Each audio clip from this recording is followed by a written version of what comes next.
He's hearing things that run counter to his narrative. Call the Committee on Transportation and Infrastructure to order. Pursuant to Committee Rule 6F, House Rule 11, Clause 2 HF, the chairman may postpone further proceedings today on any question of approving any measure or matter or adopting an amendment in which a recorded vote of the yeas and nays are ordered. I'd ask unanimous consent that the chairman be authorized to declare a recess at any time during today's meeting. Without objection, that is so ordered. All rosters and checks have been distributed electronically, and paper copies are also available here in the hearing room. As a reminder, the committee may use an electronic voting system for any requested recorded votes. And today, the committee is considering approval of updated subcommittee rosters due to changes on the majority side, 2 General Service Administration Capital Investment and Leasing Program resolutions, and an amendment in the nature of a substitute to H.R. 9497, the Water Resources Development Act.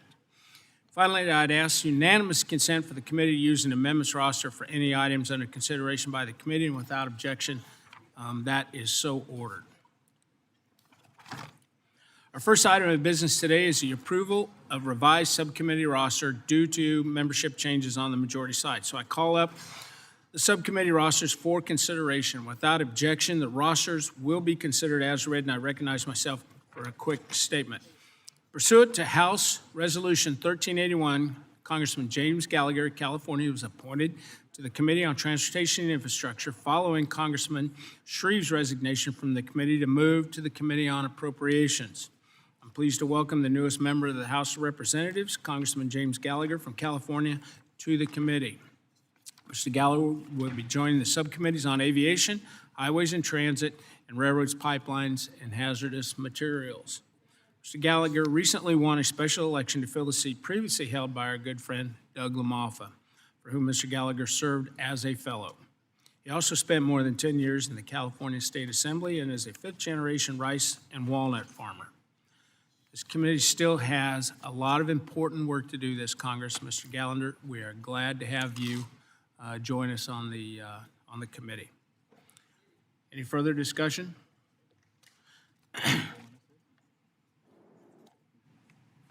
Go ahead, Mr. Gallagher, you want to say a few words? Thank you, Mr. Chairman, for that very nice introduction. Thank you for your leadership, and thank you to all the members of the Transportation Infrastructure Committee for the support you've already shown since I joined the committee just a few days ago. I'm grateful for that warm welcome, and I look forward to working closely with all of you throughout the year as we advance responsible bipartisan policies. I also want to acknowledge Congressman LaMalfa's long and effective service on behalf of the North State in California. He set a strong foundation for advocating for our water, our infrastructure, and rural community needs, and I'm committed to building on that great legacy as I step into this role. I'm excited to roll up my sleeves and get to work on aviation, rail, and highways subcommittees, and I want to thank the chairman and members for this great opportunity. We're just getting started, and I'm eager to contribute wherever I can. Thank you, Mr. Chairman, and I yield back. Thank you. Is there any further discussion? Seeing none, I'd ask unanimous consent for the approval of revised subcommittee rosters due to membership changes on the majority side. Without objection, that is so ordered, and the revised subcommittee roster has been approved. Our next item for consideration are 2 resolutions for projects in the GSA Capital Investment and Leasing Program, and I'd ask unanimous consent to call up the resolutions in block, and they're now considered as read and open for amendment at any point. Without objection, that is so ordered. I recognize myself real quick for a statement. So the 2 GSA resolutions we are considering today include optimization programs for fiscal years 2025 and 2026. These prospectuses will fund critical projects that will ultimately reduce liability to the taxpayer, realize a return on property sales, and ensure space usage is consistent with requirements set in the Public Buildings Reform that we enacted in WRDA 2024.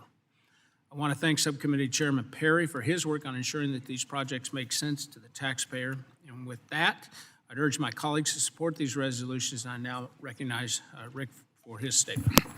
Thank you, Mr. Chair. Mr. Chair, I support the 2 GSA resolutions before us today. Both resolutions support GSA's optimization program, which GSA introduced in FY25 to fund the work needed to maximize the federally owned portfolio and dispose of underutilized space.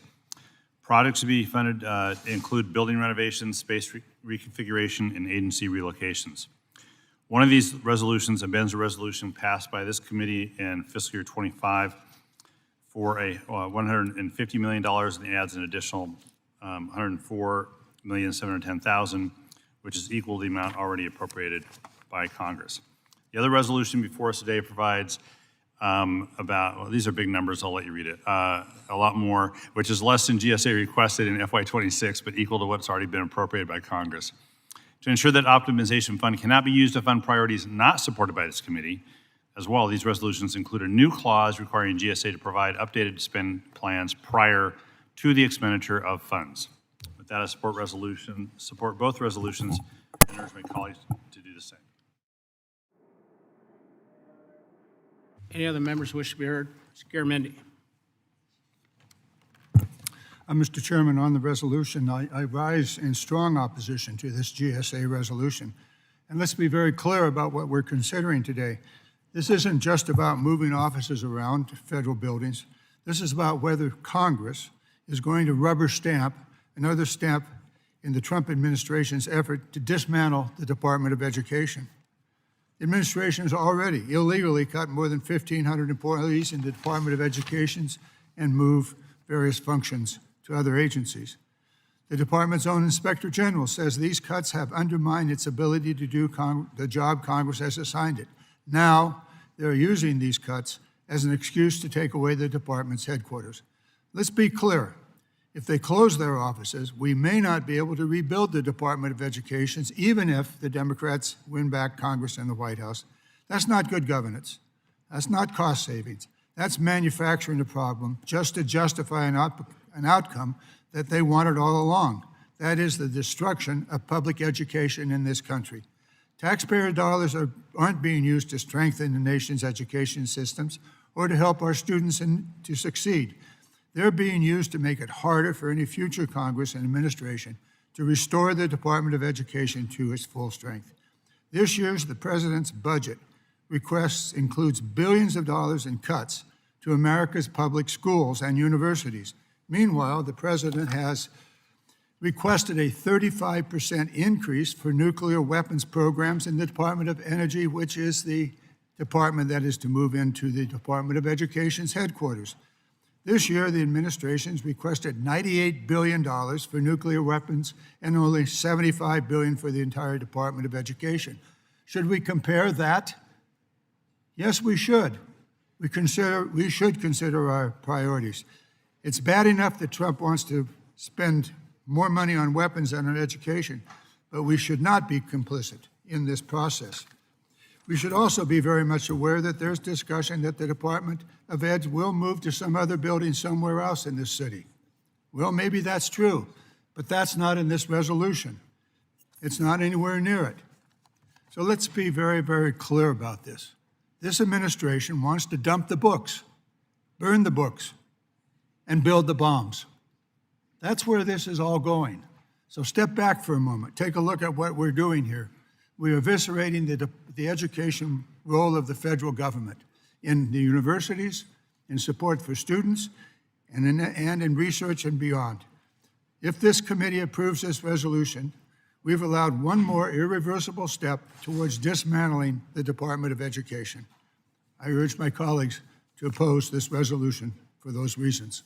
I yield back.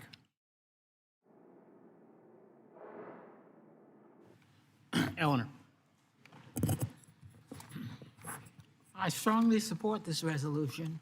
I have worked for more than a decade to dispose of the Department of Energy headquarters to facilitate the development of the Southwest Federal Center into a thriving mixed-use neighborhood, which will generate tax revenue, housing, and amenities for the District of Columbia. This resolution is necessary to begin the disposal of the Department of Energy's headquarters. While I strongly oppose the Trump administration's illegally dismantling of the Department of Education, this resolution is about the Department of Energy, not the Department of Education. The Department of Education will be leaving its headquarters and moving a block away. into a federal leased vacant 12-story Class A office building at 500 D Street, regardless of whether the Department of Energy leaves or stays in its current headquarters, the Forrestal Building. The General Services Administration confirmed in writing yesterday that it has existing funding and authority to move the Department of Education to 500 D Street, and that the Department of Education's move is not contingent on the outcome of this resolution. In short, voting no on this resolution blocks the Department of Energy, not the Department of Education, from moving. I urge members to vote yes on this resolution. Representative Larson. Yeah, just to clarify something. The resolution in particular is, we're addressing these en bloc, but the one in particular that they're discussing is listed as POP 001 MU26, the second one, just for members' clarification on that. Thanks. Thank you. Anyone else wish to be heard? Seeing no one, are there any amendments to the GSA resolutions in block? Hearing, yeah, Are you proposing an en bloc vote here? we've already adopted that. Nobody objected. We did. Hearing none, the question is now on adoption of GSA resolutions en bloc.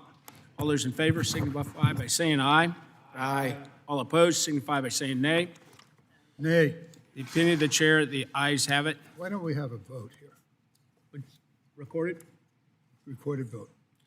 Gentlemen, request a recorded vote on GSA resolutions en bloc. As previously announced pursuant to Committee Rule 6F, further proceedings on the question will be postponed. Our next item for consideration is H.R. 9497, the Water Resources Development Act of 2026. This is our word of bill. I'd ask unanimous consent to discharge the Subcommittee on Water Resources and Environment from further consideration of H.R. 9497 without objection. That is so ordered. I now call up the bill for consideration without objection. The first reading of the bill is dispensed with. The bill is now considered as read and open for amendment at any point. Recognize myself to offer an amendment in the nature of a substitute. Clerk, please designate. An amendment in the nature of a substitute to H.R. 9497, offered by Chairman Graves. Without objection, the amendment in the nature of a substitute shall be considered as read and shall be considered as the base text for further amendment. I recognize myself for 5 minutes for a quick statement. Today, we are considering the Water Resources Development Act of 2026, proudly continuing the biennial tradition of advancing word bills in this committee. As Congress marks the 7th consecutive Congress to consider WRDA legislation since returning to a regular 2-year schedule in 2014, and I'm proud that this committee continues to find common ground and work together to develop this very crucial piece of legislation. Consistent WRDA authorizations allow for the Army Corps of Engineers to build and maintain safe and reliable water infrastructure across the country, keeping the nation's waterways navigable, our neighborhoods protected, and maximizing the benefits of water resources for all Americans. WRDA is a member-driven process, and I'd like to recognize the nearly 350 members that submitted requests for this year's WRDA process. This year, we received over 2,000 member submissions, and these submissions are an essential part of the process that guide the committee in developing a bill that addresses the water infrastructure needs across the country. This bill maximizes the Corps' ability to work with non-federal sponsors to study and construct major water infrastructure projects across the country by streamlining the Corps' processes, empowering local stakeholders, and enhancing infrastructure resilience throughout our nation's inland and coastal waterways. For Missouri, this bill takes action to strengthen our flood control system by expanding the ways our levee owners can work with the Corps to provide resilient flood risk infrastructure for our communities along the inland waterways. WRDA 2026 provides necessary streamlined assistance to levee districts facing realignment and maintenance changes. Further, the bill strengthens Missouri's representation in the Missouri River management through interstate collaborations like a new Upper Missouri River Basin sedimentation study.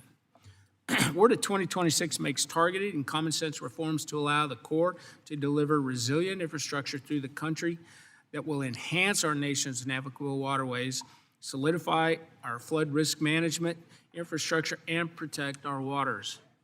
Our nation just celebrated its 250th birthday, and this bill authorizes the Corps to make important investments in building and expanding our nation's infrastructure to prepare for the next 250 years.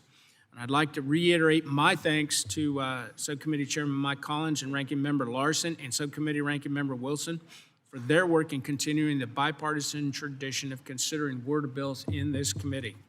And I now recognize Rick for his statement. Thank you. In the interest of time, moving things along, I have an excellent seven-page statement that I will send to anybody who wants a copy of it. Marilyn Strickland's on the record for that. But I would encourage folks to support the bill, and let's get moving. With that, I yield back. Anyone else? Representative Collins. Thank you, Mr. Chairman. Thank you for your leadership and support also in developing this important piece of legislation.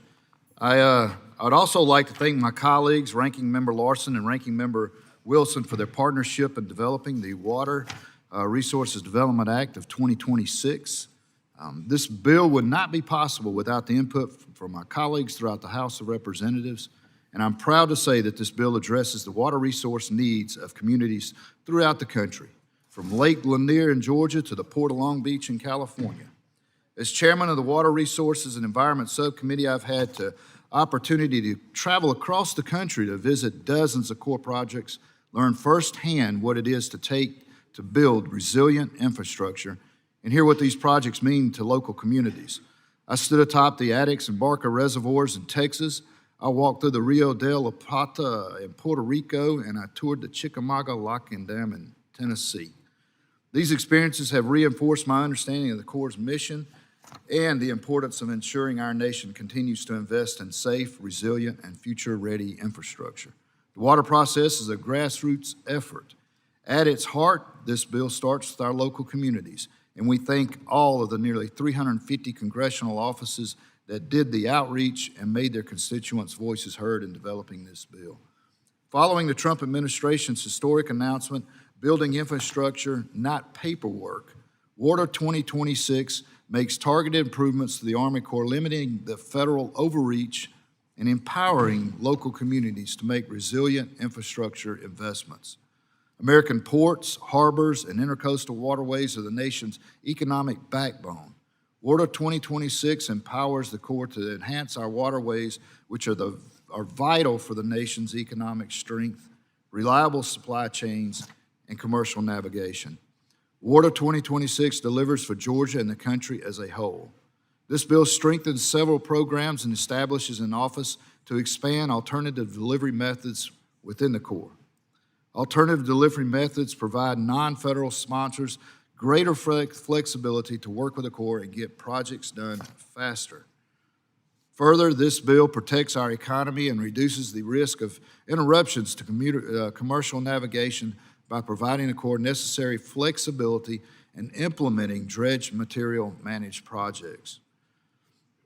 I'm especially proud that this bill expands on the Corps' ability to contract with local law enforcement to help protect life and property at recreation areas such as campgrounds. By empowering local communities, we are shifting power away from Washington and toward the states, local sponsors, and property owners. H.R. 9497 makes targeted reforms to reduce federal bottlenecks and gives locals a seat at the table to drive project priorities. These are just a handful of the many ways WORDA 2026 invests in America. Again, I want to thank Chairman Graves, Ranking Member Larson, and Ranking Member Wilson for their hard work in putting this bill together. I also want to thank my fellow committee members for their contributions to the water process. And I urge my colleagues to support this bill and yield back my time. Ms. Titus.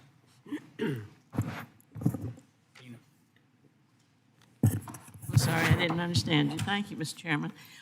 Thank you, Chairman, Ranking Member Larson, and your staffs for working to negotiate this strong bipartisan bill. It does address, as you heard, water challenges in all regions. I'm especially concerned about the arid Southwest. I represent the heart of southern Nevada, and if you're familiar with my district, you know that water is the cornerstone of lives and livelihoods. But both are at risk now because of the prolonged drought and increasing aridity in the Colorado River Basin. On average, natural flows from the tributaries of the Colorado River are 20% less today than they were in the last century. Year after year, the communities along the river consume more water than is available. And despite that truth, states have yet to come to an agreement for what will happen when the operating guidelines for the river expire this year. So we need to use all the tools that we have to conserve water and mitigate this crisis. While this may be seen as a Western issue today, more and more communities are going to be experiencing prolonged droughts and water insecurity as the climate continues to change. That's why I'm glad that WRDA 2026 strengthens the Army Corps of Engineers' role in protecting our water supplies. For example, it includes provisions I championed to create an Office of Water Supply, Water Conservation, and Drought Resilience. Having dedicated staff at the Army Corps focused on water supply issues will make a world of difference going forward.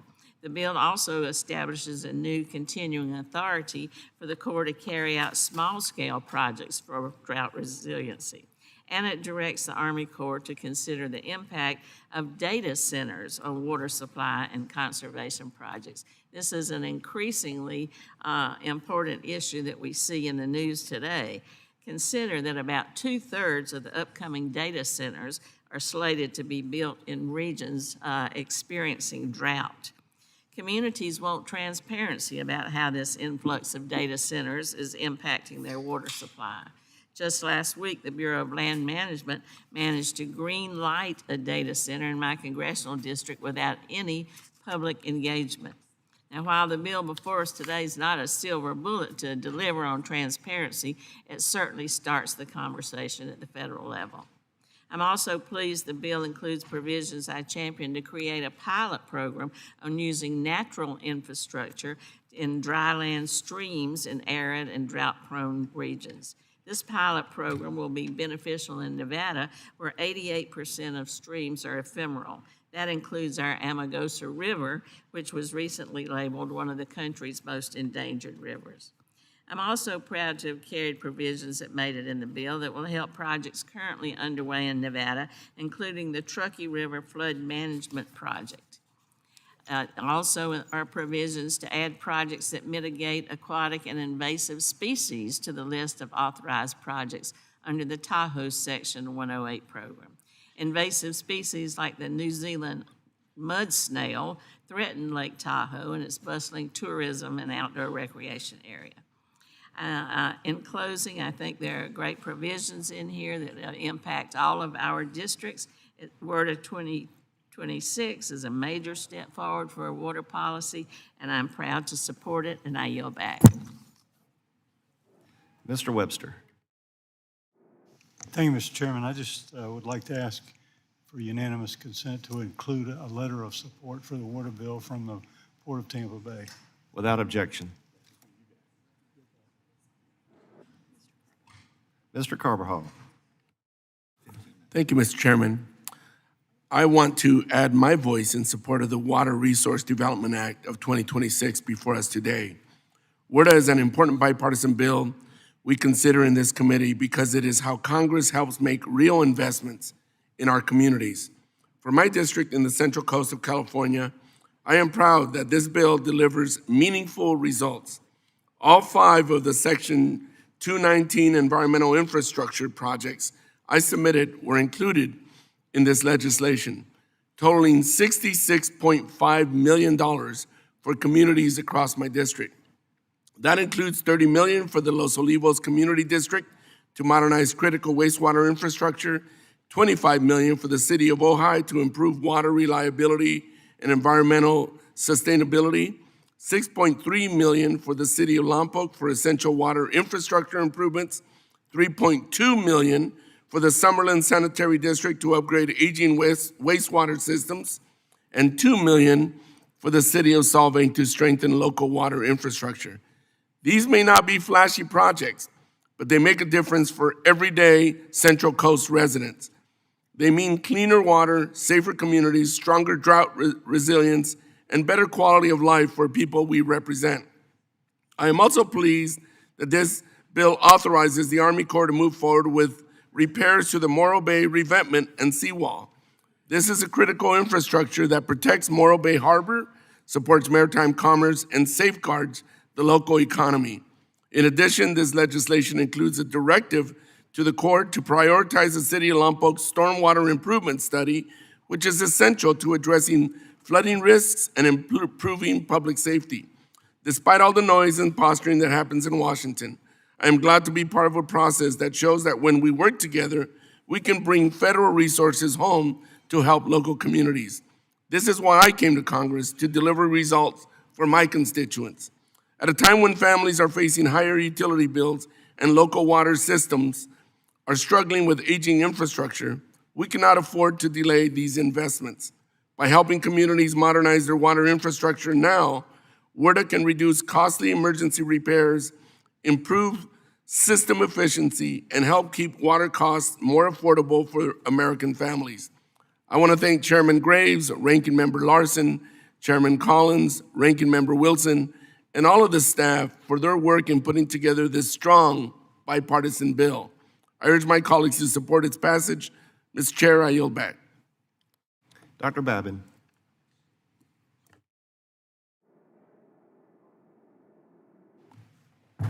Thank you, Mr. Chairman and Ranking Member Larson, for your leadership for holding today's markup. I also want to thank Chairman Graves for his continued work on this legislation and his commitment to strengthening our nation's water resources infrastructure.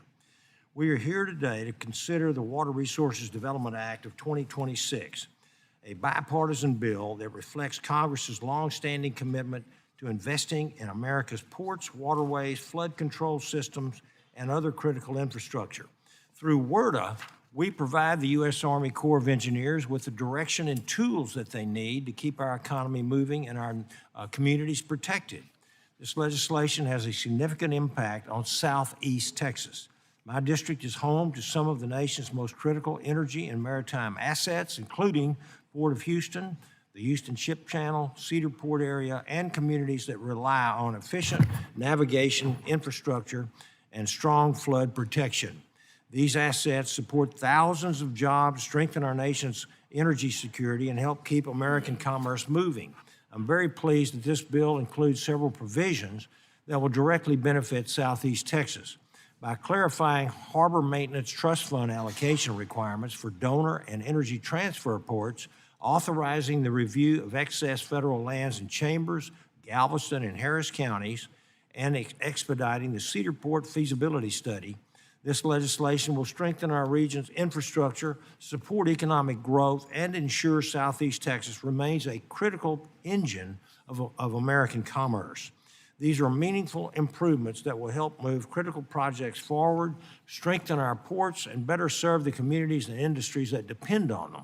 Beyond Texas, this legislation strengthens the Corps' ability to streamline project delivery, reduce unnecessary bureaucracy, increase accountability, and give non-federal partners greater flexibility to advance locally driven projects. Strong ports and inland waterways are essential to our economy and vital to our nation's energy security, supply chain resilience, and long-term competitiveness. For years, WRDA has been one of Congress's most successful bipartisan efforts because it focuses on practical infrastructure investments that deliver lasting benefits to communities nationwide. I appreciate the work that has gone into this legislation, and I look forward to supporting its advancement today. And I yield back, Mr. Chairman. Mr. Stanton. Thank you very much, Mr. Chairman, and to Chairman Graves and Ranking Member Larson and Committee Chairman Wilson, and actually Committee Chairman Collins and Ranking Member Wilson, I apologize. I appreciate your leadership in shaping this important legislation for our nation's water resources infrastructure. Our nation's infrastructure needs a shot in the arm. That's true for dams and washes as it is for roads and bridges. Nowhere is that clearer than in my home state of Arizona. Far too long, the federal government has failed to deliver long-term investments we needed to address decades-long drought and aging infrastructure. And Arizona's water security is tied up now more than ever in the ongoing Colorado River Compact negotiations. Colorado River, a critical piece of our water supply portfolio, is nearing a crisis point. The river's reservoirs are at historic lows due to hotter temperatures and little snow, putting critical hydropower infrastructure at risk. And even though Arizona uses less water today than it did 60 years ago, we'll have to make new sacrifices and significant investments to protect our water supplies and help communities hit hard by drought. I'm the only one from Arizona on this important committee. I'll make sure the federal government is a full partner as we address the challenges ahead. WRDA 26 offers us a real bipartisan opportunity to put that partnership to work. The bill advances strong drought resiliency provisions, a new Office of Water Supply and Drought Resilience, a new continuing authority program for small drought projects, and new authorities to tackle invasive species and restore water storage capacity. It includes 30 Arizona-specific projects, from Phoenix's Tres Rios ecosystem restoration work and to flood control efforts in Pinal County. This bill also builds on Arizona's own Environmental Infrastructure Authority that I created 6 years ago. This EI program extended a lifeline for our communities and tribal nations that are facing increasing uncertainty over their water supply. Today, we're adding another $151 million to that authority. Our communities are investing in water lines, wells, wastewater systems, aquifer recharge projects to stretch every drop of water as far as it can go. We funded 24 projects under the Arizona Environmental Infrastructure Authority, and according to the Corps, there's 40 more communities hoping their projects move forward next. But here's the frustrating reality. Of the more than 24 projects Arizona Environmental Infrastructure Authority funded, less than 10 have broken ground. That's unworkable. Our communities cannot wait years for projects that are needed today. The Corps has begun to streamline NEPA processes and expand categorical exclusions for EI projects. I'm committed to ensuring permitting processes do not delay and drive up costs for critical works. I've also fought for rural and tribal communities to have greater access to those investments. While this bill expands key partnerships, Congress must do more to eliminate barriers across programs and lower federal cost shares for communities that need assistance most. Speed, efficiency, and equity must be our standards as we go forward. So I look forward to working with the chair and ranking member to advance these common sense reforms. Arizona is facing a once-in-a-century challenge. WRDA 2026 is the water infrastructure boost that our communities need. So thank you to Ranking Member Larson, Chairman Graves, the Water Resources Subcommittee for your important work on this bill. And I'm glad to keep working together to make sure all Arizona communities, city, tribal, rural, can make the most of their water supply. Thank you. I yield back. Gentleman yields. Mr. Nels. Mr. Chairman, thank you for recognizing me. The Water Resources Development Act has long been one of the best examples of Congress working to invest in America's infrastructure, strengthen our economy, and ensure the U.S. Army Corps of Engineers has the tools necessary to keep our waterways, ports, flood control projects, and navigation systems functioning safely and efficiently. For Texas, this bill couldn't come at a more important time. The Texas Gulf Coast is one of the most economically significant regions in the United States. Our ports move hundreds of billions of dollars in commerce every year, support millions of jobs, strengthen our nation's energy security, and serve as critical gateways for both domestic and international trade. The Port Houston complex alone is one of the busiest ports in America, handling record volumes of cargo while serving as the backbone of our nation's petrochemical and energy industries. Our ports are essential to the strength of both the Texas and nation economically. That's why I work to ensure WRDA bill delivers meaningful results for Texas. Reliable water supply is essential to our nation's economy, our manufacturers, our communities, and our future. In Texas, we understand that firsthand. Approximately 33% of the nation's U.S. Army Corps water supply storage space is in Texas and is vital to meet growing water demands across the state and in my district. Anyone who has worked with the Army Corps of Engineers knows that projects can take decades to move forward. And I know the agency is taking steps to try to speed up these timelines with their new Building Infrastructure, Not Paperwork initiative. The following provisions further support that. Section 101B creates a dedicated Office of Water Supply, Water Conservation, and Drought Resiliency to coordinate policy, improve communication with local partners like the Brazos River Authority in my district, and help ensure the Corps fully implements the important water supply authorities Congress enacted in Subtitle B of Water 2024. Section 132 reinforces the need to maximize the use of existing authorities while explicitly recognizing municipal, industrial, and agricultural water supply, water conservation, and drought resiliency along the Corps' other missions.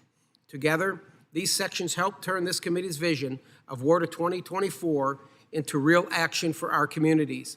They elevate water supply and national conservation, make the Corps a better partner to communities across the country, and ensure we're using every available tool to strengthen American prosperity.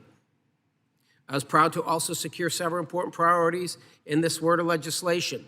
The bill directs the Army Corps of Engineers to expedite the feasibility study for the Matagorda Ship Channel, helping ensure the port of Port Lavaca, Point Comfort, can support continued commercial growth.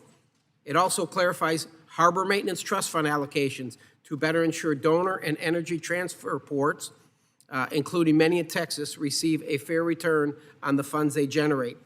The legislation further requires a comprehensive study of the nation's inland and intercoastal waterways, establishes a new Office of Inland Navigation Construction Management to improve project delivery, and encourages more efficient multi-year contracting priorities. It also reauthorizes key core civil works authorities through 2030 and provides new environmental infrastructure authority for Brazoria, Fort Bend, and Galveston counties, while increasing existing authority for Amarillo to strengthen critical water infrastructure across Texas.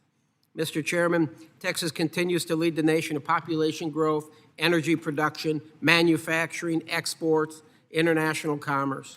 Our infrastructure must keep pace with that success. This word of bill makes smart investments that will strengthen navigation, improve project delivery, support economic growth, and ensure our ports and waterways remain globally competitive for decades to come. I appreciate the collaborative work that went into this legislation, and I look forward to supporting its passage. Thank you, Mr. Chairman. I yield back.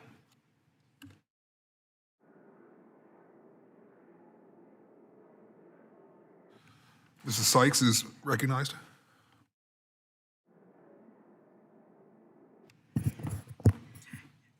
Thank you to the chairman and the ranking member for holding today's markup, and also a special shout out to Chair Collins and Ranking Member Wilson for their work on the subcommittee.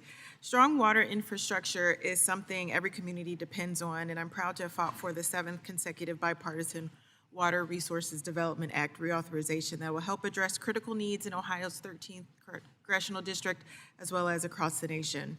Chief among the policies in this bill is an additional $50 million authorization for environmental infrastructure authorities in my district.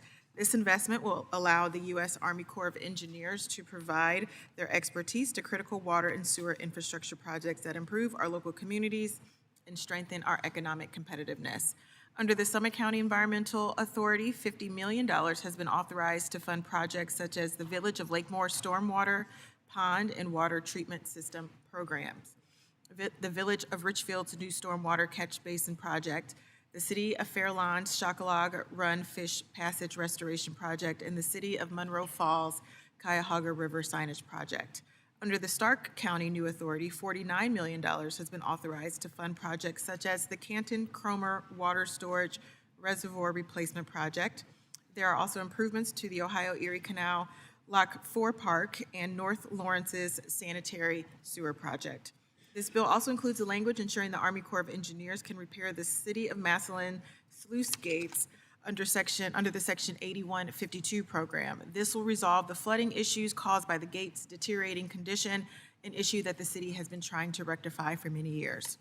Parts of my Water Reservoir Transparency Act that is being co-led with Rep. Skolton also made it into the bill. It would protect and strengthen water resources in Ohio and across the country by requiring the Army Corps of Engineers to assess how new commercial and industrial uses such as data centers are impacting water reservoirs. I thank Congresswoman Skolton for her leadership in this bill in addressing an issue that is impacting all of our congressional districts and communities across the country. Finally, the bill would expedite the Corps' finalization of beneficial use for the Port of Cleveland. That will speed up the creation of the 100-acre parkland and habitat greenway along Cleveland's Lake Erie shoreline, bringing additional construction jobs and economic activity to Northeast Ohio. While there's much to celebrate in this word, I want to convey to my colleagues that the authorization bills alone do not bring funding home to my district or yours without the necessary appropriations. And while I know it is not the jurisdiction of this committee to appropriate funds, I would encourage the Appropriations Committee to actually appropriate the funds that we authorize, as not funding it will push back the development and job growth of our communities by years and sometimes decades. This is not the end of the road, and I will continue to urge the House Appropriations Committee to fully fund the Summit and Stark County environmental infrastructure authorizations, as well all of the others that increase jobs, development, and affordable clean water. Thank you, Mr. Chairman, for the opportunity, and I yield back. Gentlelady yields. Mr. Rouser is recognized. Thank you, Mr. Chairman. WARDA is one of the most important bills this committee considers, as it directly impacts communities across the country, especially coastal and flood-prone communities like mine in southeastern North Carolina. WARDA bills produced on a consistent 2-year cycle ensure the Army Corps of Engineers has the direction needed to implement the objectives of Congress to protect life, property, and strengthen our maritime infrastructure. So I'm especially pleased provisions for North Carolina's 7th District are in this bill, including authorization of the Surf City Coastal Storm Risk Management Project. This long-awaited beach nourishment project will help protect the Surf City community from future storms, flooding, and erosion. The project has been decades in the making, and after extensive study, review, and continued advocacy at the local, state, and federal levels, today's bill is a major milestone. So I especially want to commend Surf City's local leaders for their tireless commitment and advocacy.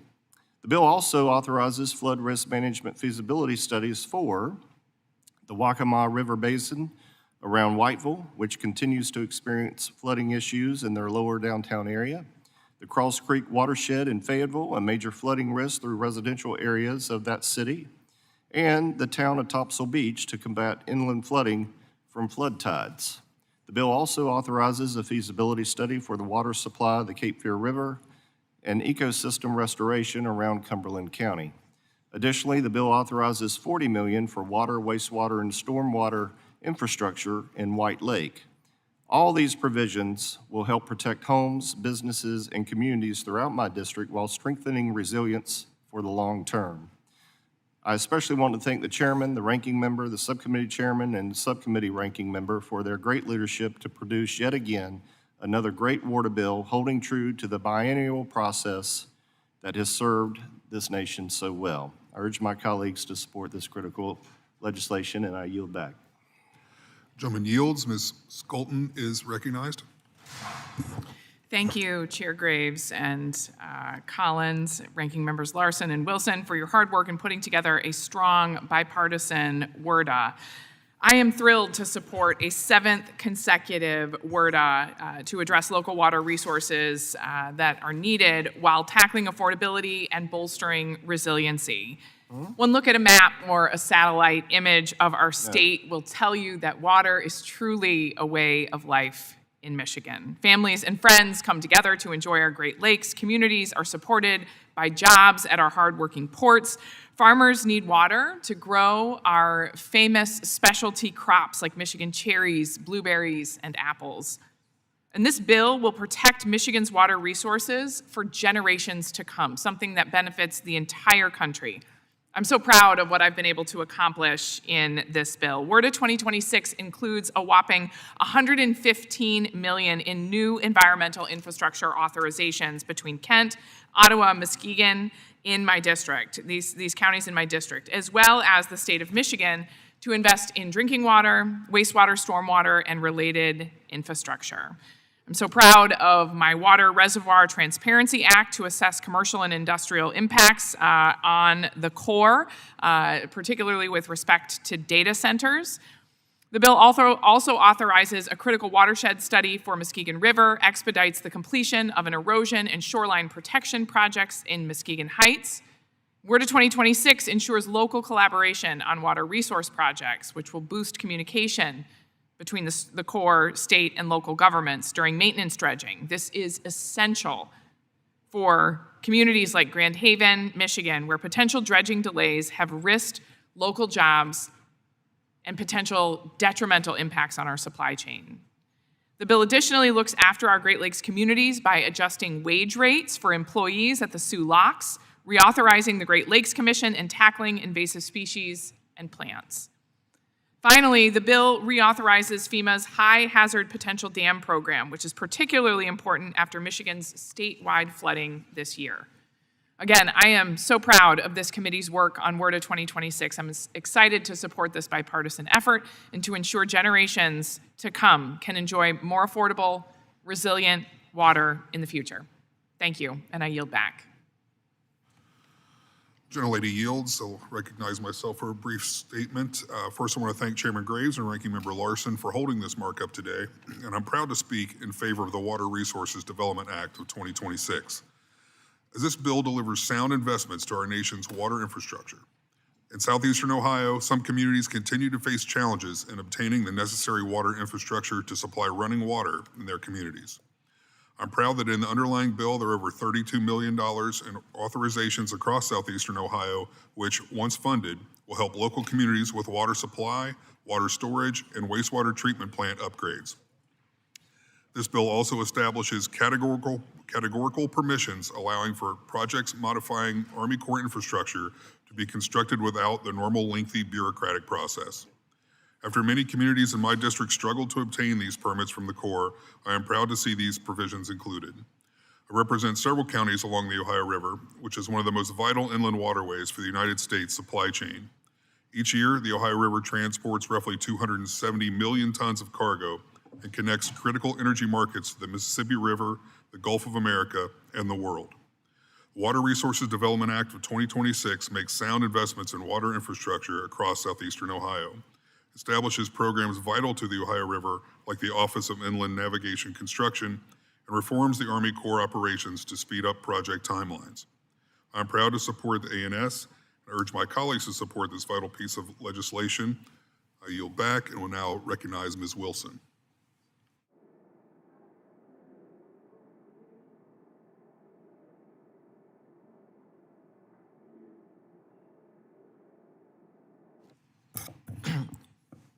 Chair Graves, Ranking Member Larson, and Subcommittee Chair Collins, I'm proud to stand with you as we present the Water Resources Development Act of 2026 to the committee. When I discuss the Water Resources Development Act to my colleagues, I highlight the consistency and bipartisanship. When I first got to Congress in 2011, I noticed something about WRDA. There was no consistency. We saw WRDA in 1999 and 2000, but not another until 2007, and then not another until 2014.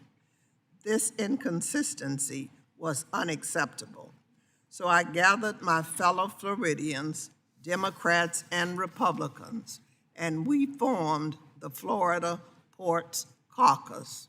We, as Floridians, advocated for our deep water ports, the Everglades, and a consistent WRDA cycle. We sat in the committee as one of the largest delegations, so I worked with Representative Posey and we launched the caucus. Today, our bipartisan Florida Ports Caucus continues now with Mr. Herodopoulos as my co-chair. Now, 12 years after WRDA 2014, we sit here having passed a bipartisan WRDA into law every single Congress since 2014. I've seen the spirit of bipartisanship ensure that we can tackle big goals. In Florida, we have seen the importance of WRDA as we watch the creation of the comprehensive Everglades restoration plant in WRDA 2000. And we see how far we have come in the last 26 years. And in this WRDA, I continue to see the commitment to the Everglades. We see additional commitments to the Everglades, including authorizations for the Lake Okeechobee watershed restoration and the Central Everglades Planning Project. I see commitments for both of my counties with the Broward County Back Bay Study, the Central and Southern Florida flood resiliency efforts, and an authorization for North Miami. And I saw commitments to my ports with both Port Everglades and Port Miami seeing key commitments in this bill. This WRDA delivers for all communities, large, small, rural, and urban. In this bill, we are authorizing the next generation of projects and studies. We are addressing affordability by supporting our economically disadvantaged communities, and we are actively addressing the resiliency needs that we are seeing nationwide. As this will be my last WRDA, I am extremely grateful for this committee. Being a member of TNI has allowed me to deliver for my community. As this committee plans for the next WRDA, both data centers and PFAS must be in focus. Around the country, we are seeing water resources at risk due to major data center construction. And with PFAS, the forever chemicals, we cannot continue to allow new forever chemicals while attempting to improve our environment. Still, I want to thank you all for this successful bill. And Mr. Chair, I yield back.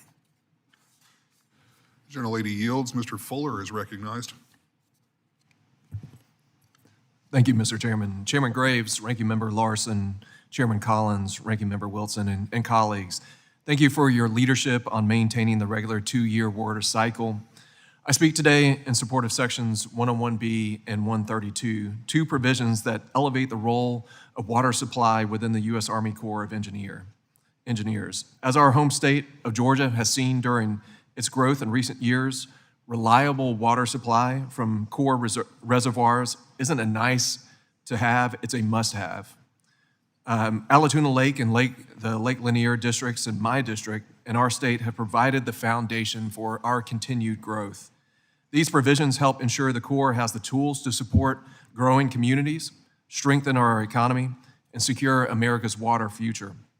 Unfortunately, Corps projects in recent years haven't been known for their speed. These provisions help change that. Section 101B creates a dedicated Office of Water Supply, Water Conservation, and Drought Resiliency. Section 132 reinforces the need to maximize the use of existing authorities while explicitly recognizing municipal, industrial, and agricultural water supply, water conservation, and drought resiliency alongside the Corps' other missions. Together, these sections help turn WRDA 2024 into action. They elevate water supply in the national conversation, make the Corps a better partner to communities across the country, and ensure we're using every available tool to strengthen American prosperity. We all rely on the staff here, and I appreciate Ryan Hamilton and his team at Water Resources and Nick Christensen and the full committee staff. I thank both Chairman Graves and Ranking Member Larson for their bipartisan leadership, and I urge my colleagues to support these important provisions. Mr. Chairman, I yield back. The gentleman yields. Ms. Poe is recognized. Thank you. Thank you, Mr. Chairman, Ranking Member Larson, and committee staff for your work to bring this legislation before us today. I strongly support this bill. Whether it's flooding, pollution, or treating wastewater, water policy impacts everyone. This is why it is vital that we pass this WRDA reauthorization, which provides over $6 billion in critical water investment. This bill provides funding for flood mitigation, environmental cleanup, and wastewater management, all issues that are critical for New Jersey. This bill also includes my Cleanup Act. Contaminated waterways like the lower Saddle River Basin in my district has long been avoided by the Army Corps of Engineers through federal help is absolutely desperately needed. My Cleanup Act allows the Army Corps of Engineers to finally tackle contaminated waterways so long as the projects comply with EPA's plan for each site. The flooding has continued too long, and I am proud that my bill will help resolve this while protecting our community and the conservation of our natural waterways. At the same time, this broader bill will also direct the Army Corps of Engineers to speed up the flood controls and mitigation projects for at least 8 projects in my district, in addition to expediting projects in the city of Clifton and the Hackensack Meadowlands as well. I am also excited that we were able to include in the manager's amendment the HATS East Riser construction authorization. This is a critical flood risk reduction project for New Jersey, and I am glad that we were able to secure this win. Prioritizing delayed projects like these in communities struggling with flooding is essential for families and businesses living with this threat.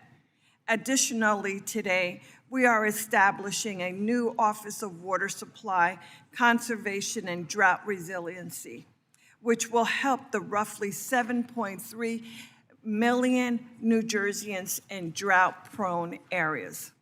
This office will increase water supply, bolster emergency drought operations, and connect state and local governments to federal funding. For towns like mine with schools and homes bordering Passaic and Hackensack rivers, they know that when storms roll through, rivers surge, water levels rise, and it is ultimately residents who pay the price. This bill is a strong first step to make sure this doesn't keep happening. Thank you, Mr. Chairman. I yield back. Gentlelady yields. Mr. Gallagher is recognized. Yes, thank you, Mr. Chairman. It is my honor to support this WRDA today, as this is exactly why I came to Congress in the first place, to put a real focus on the rural communities of Northern California. It also highlights the real need to have representation, true representation in Northern California, so that these many communities have that focus and have real results. Someone who knows the issues and who lives and breathes the Sacramento Valley. Doug LaMalfa was that man, and I am happy to continue that work in this role. At the heart of Northern California, the lifeblood is the Sacramento River, which I grew up on. I grew up fishing those waters. Our farm relied on those waters to irrigate our crops.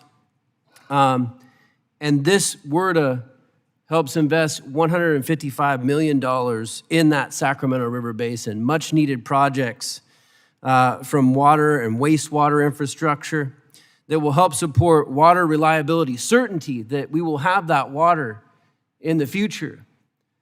Because all too often in California, our water rights are under attack. In fact, they currently are by the California government, by the Water Resources Control Board, by regulations.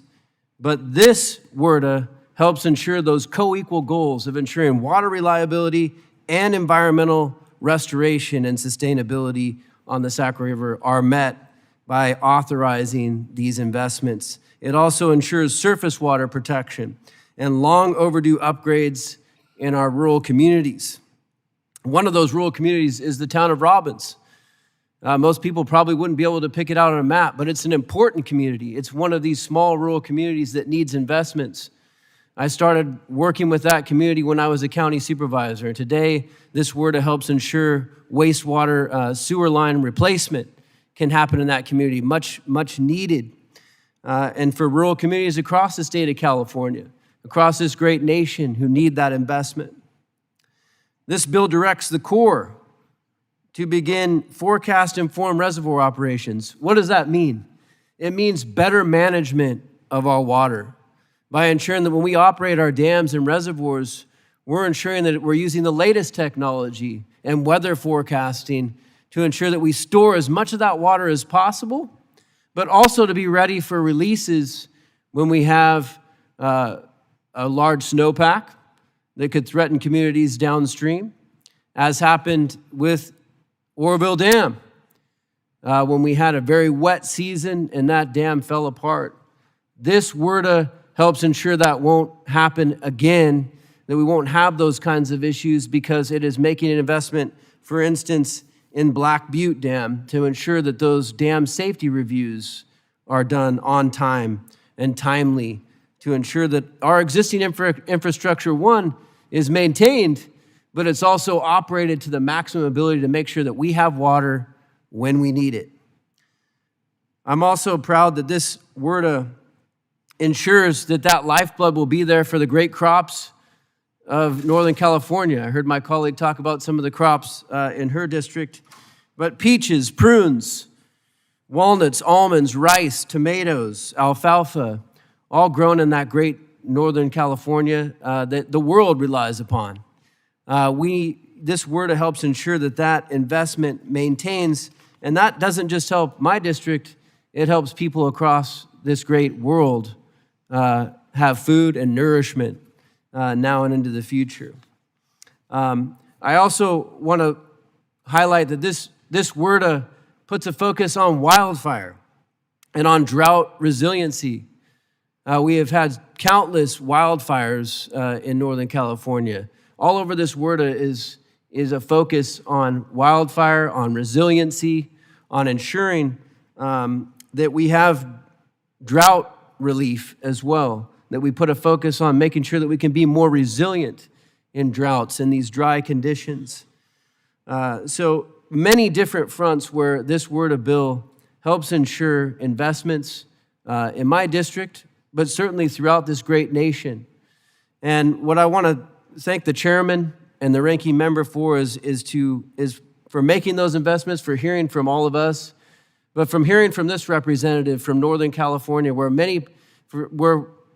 all too often we are overlooked, and especially by our state government many times.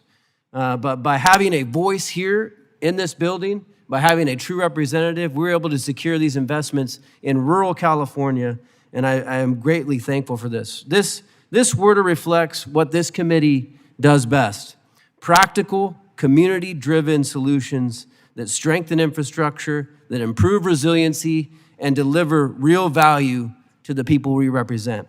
So I thank you, Mr. Chairman, and the ranking member, and all of the subcommittee chairs and staff who have put their work into this package. I'm proud to support it, and I look forward to continuing to work with you as we advance WRDA and the rest of the committee's agenda this coming year. Thank you, and I yield back my time.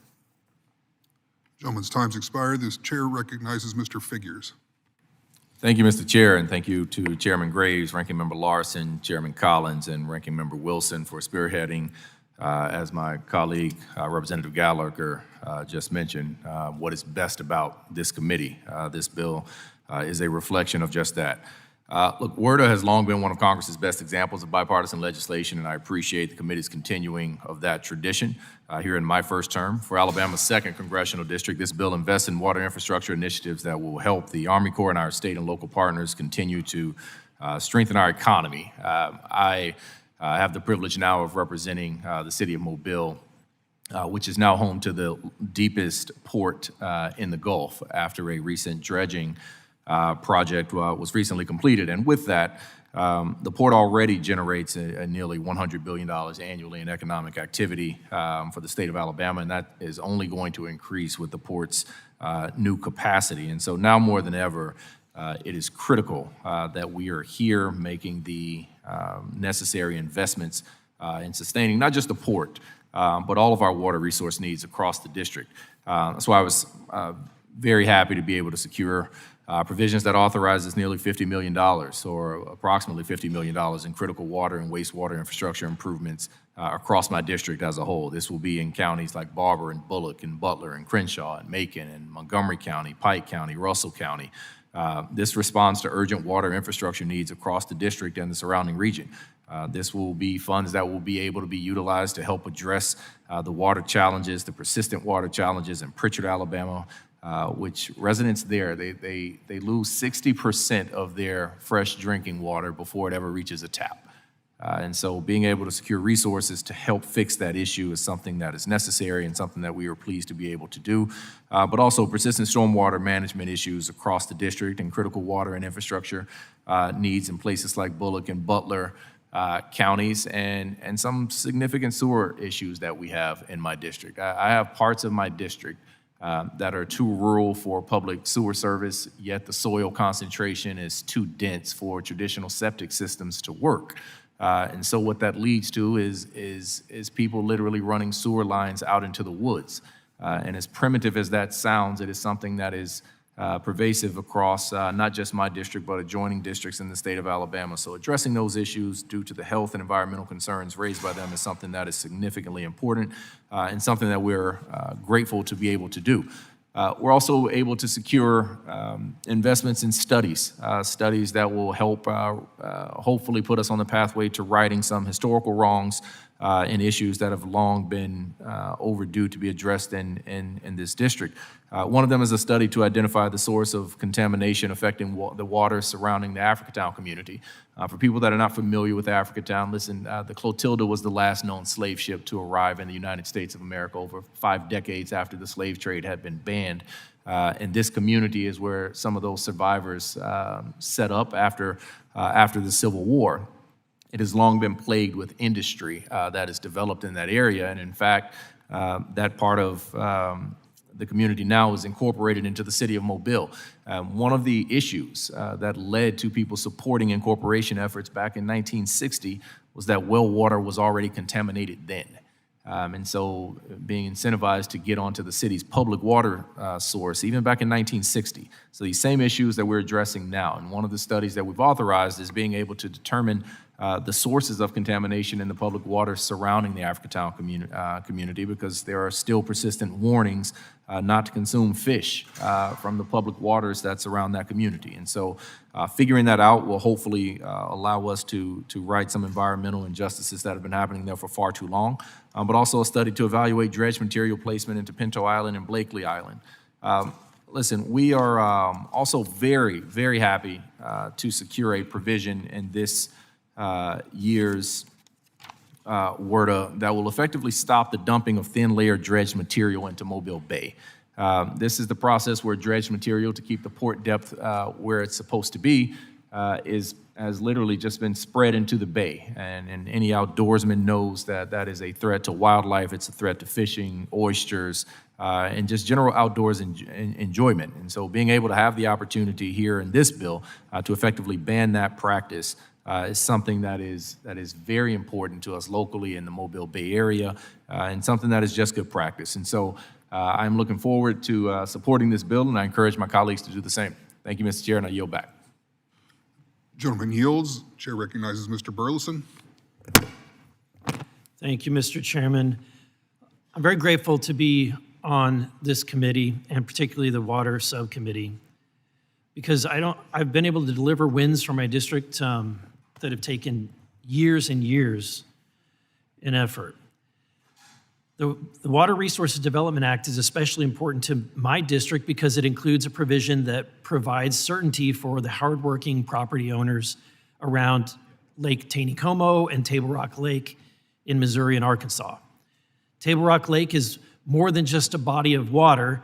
It is a treasured landmark in southwest Missouri and a crown jewel of the Ozarks, home to generational family homes, vacation cabins, and retirement homes that have been a part of this community for decades.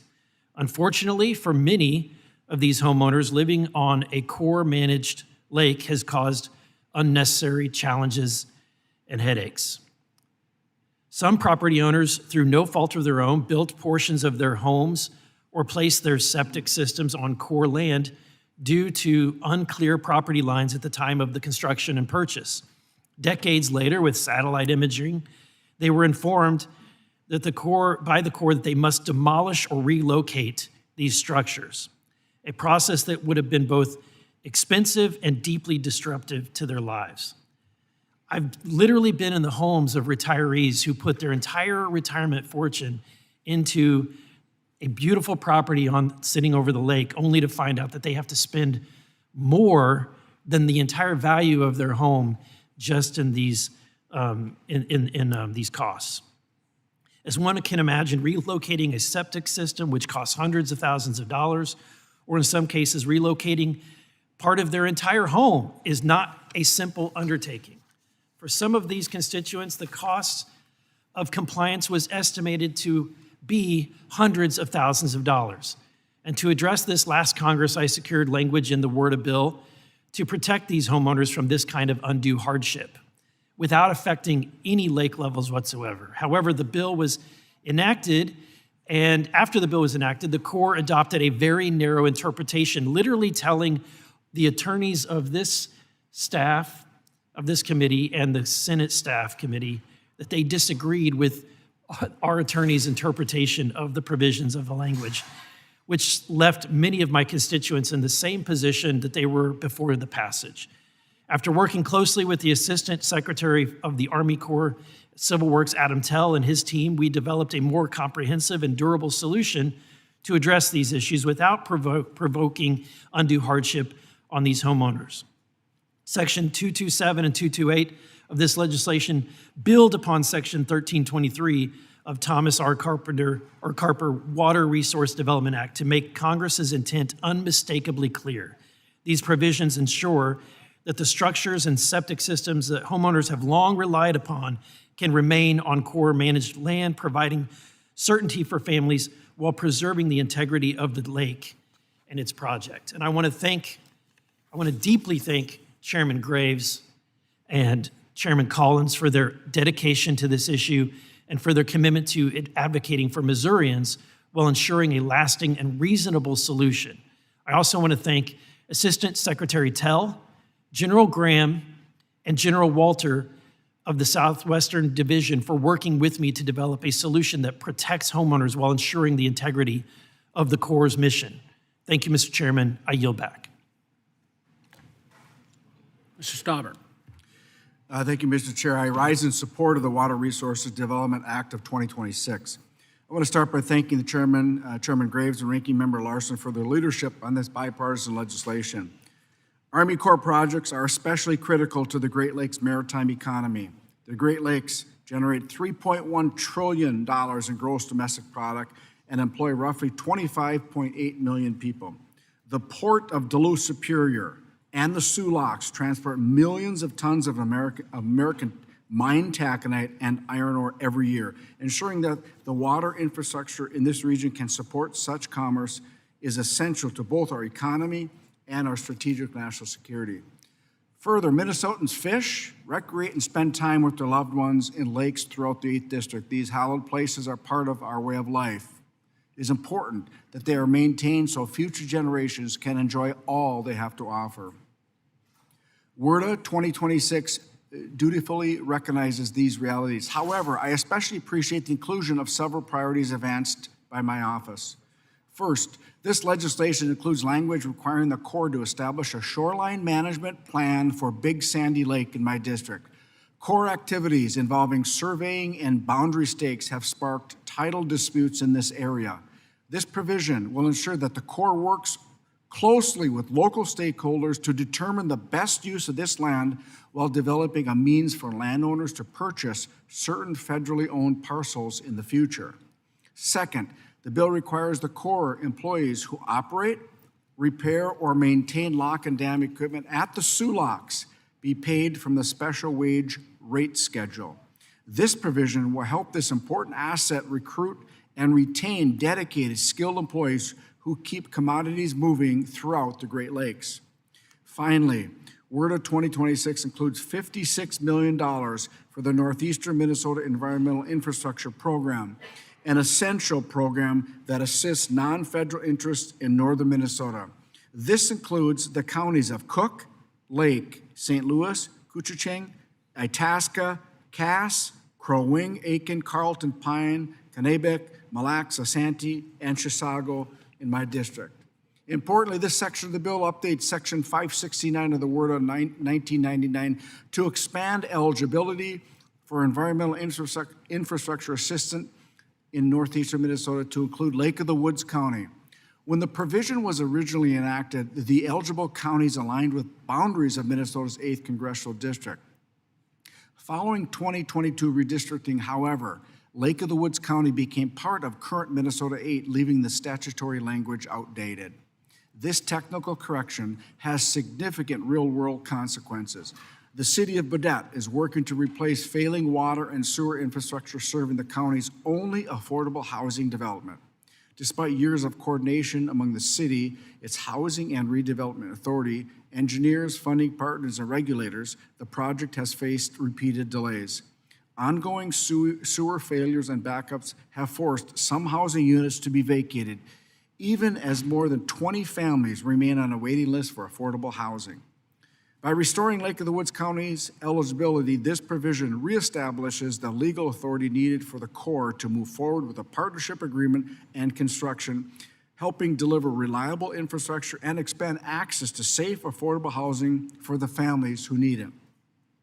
Overall, this bill takes meaningful steps to help the Corps expedite projects, deliver on time for our constituents, and reduce the bloated bureaucracy that kills progress.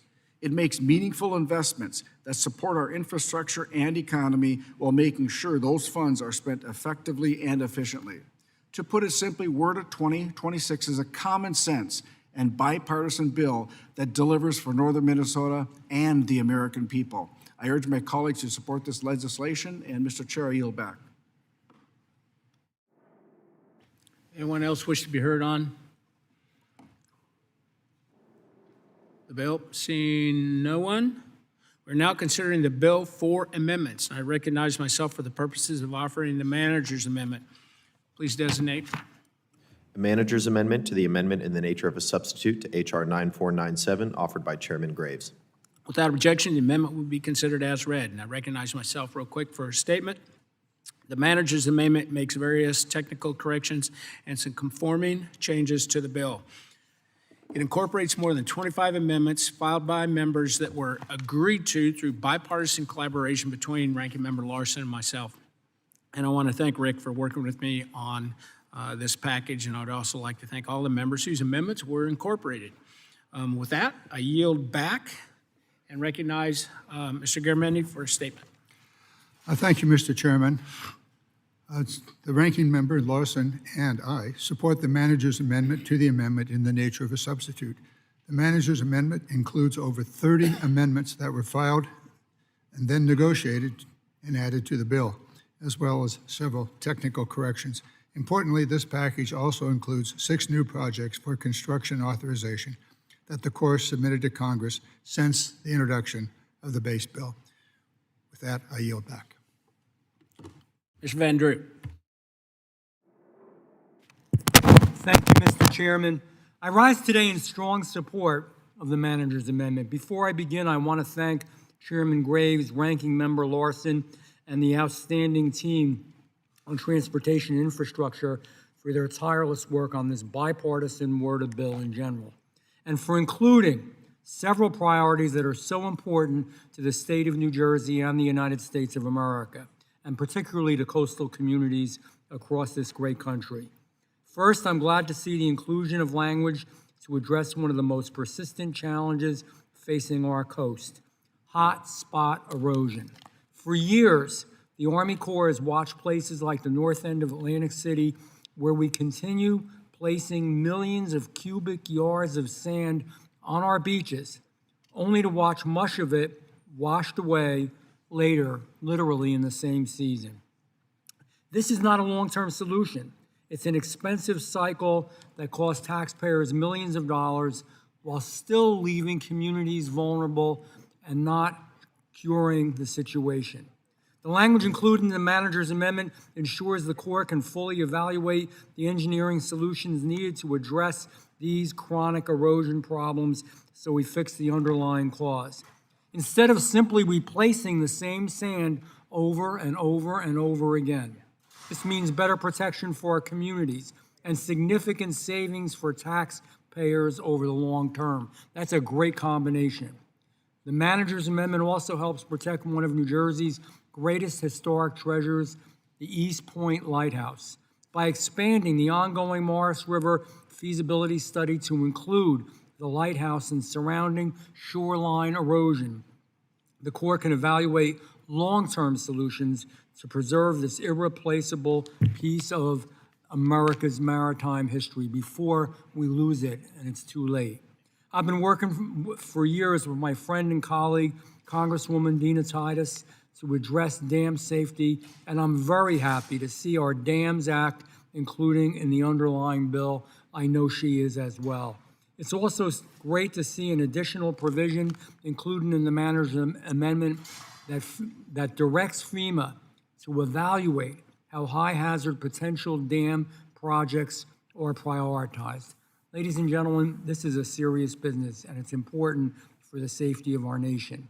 Communities deserve confidence that limited resources are being directed where they will provide the greatest absolute benefit to public safety.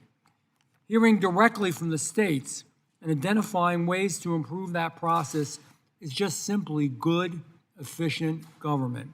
Finally, I appreciate the inclusion of my provision with my friend Congresswoman Laura Gillen to study the creation of a coastal storm risk management trust fund.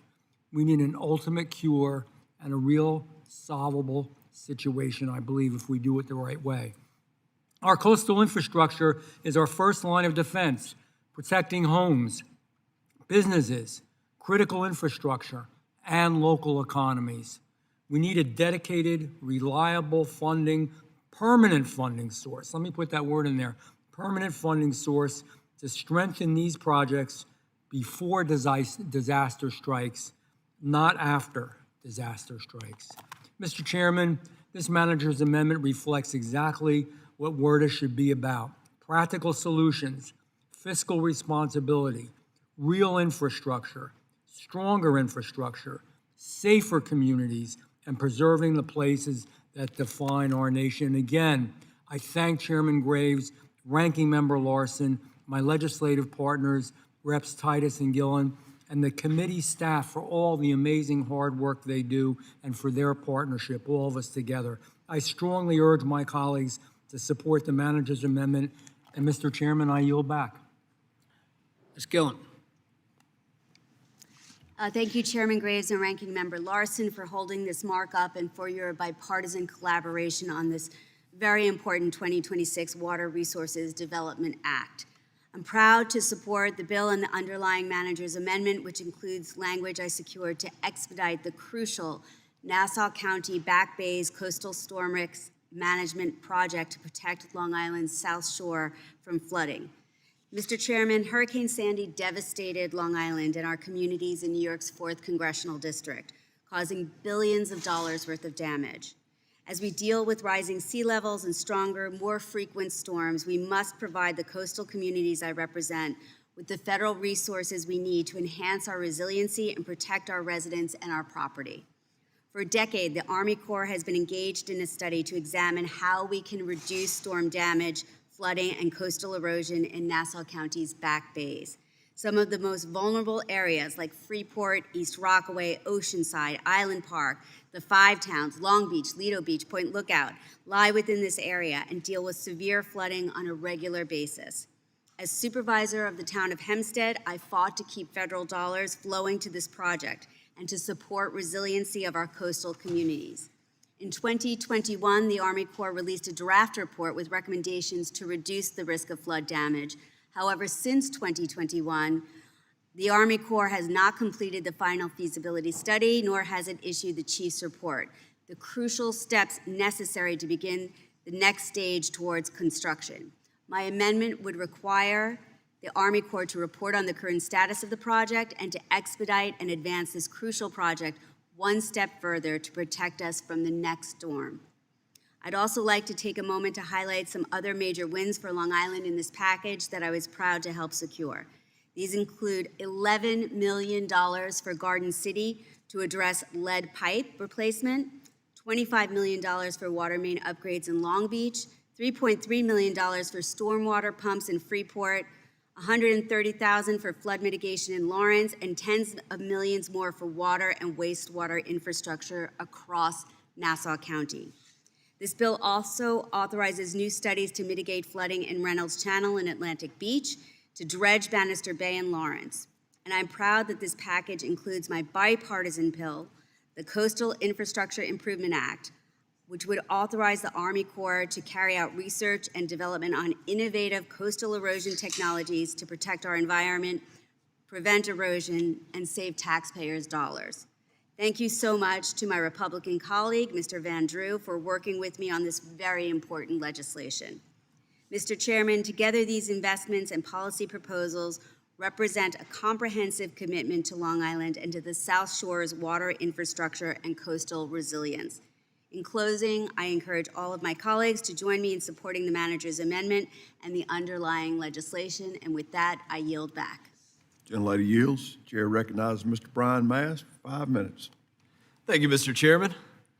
Mr. Chairman, we've worked a lot on this committee to deal with South Florida water issues, and I think we can reflect back and say that for over a century, the water management in South Florida was an absolute disaster for Lake Okeechobee, for the Florida Everglades, for the estuaries on the east and west coastlines of the state. It killed wildlife, it triggered public health emergencies, shut down businesses up and down my Treasure Coast area. It was a disaster. And so what did this committee do?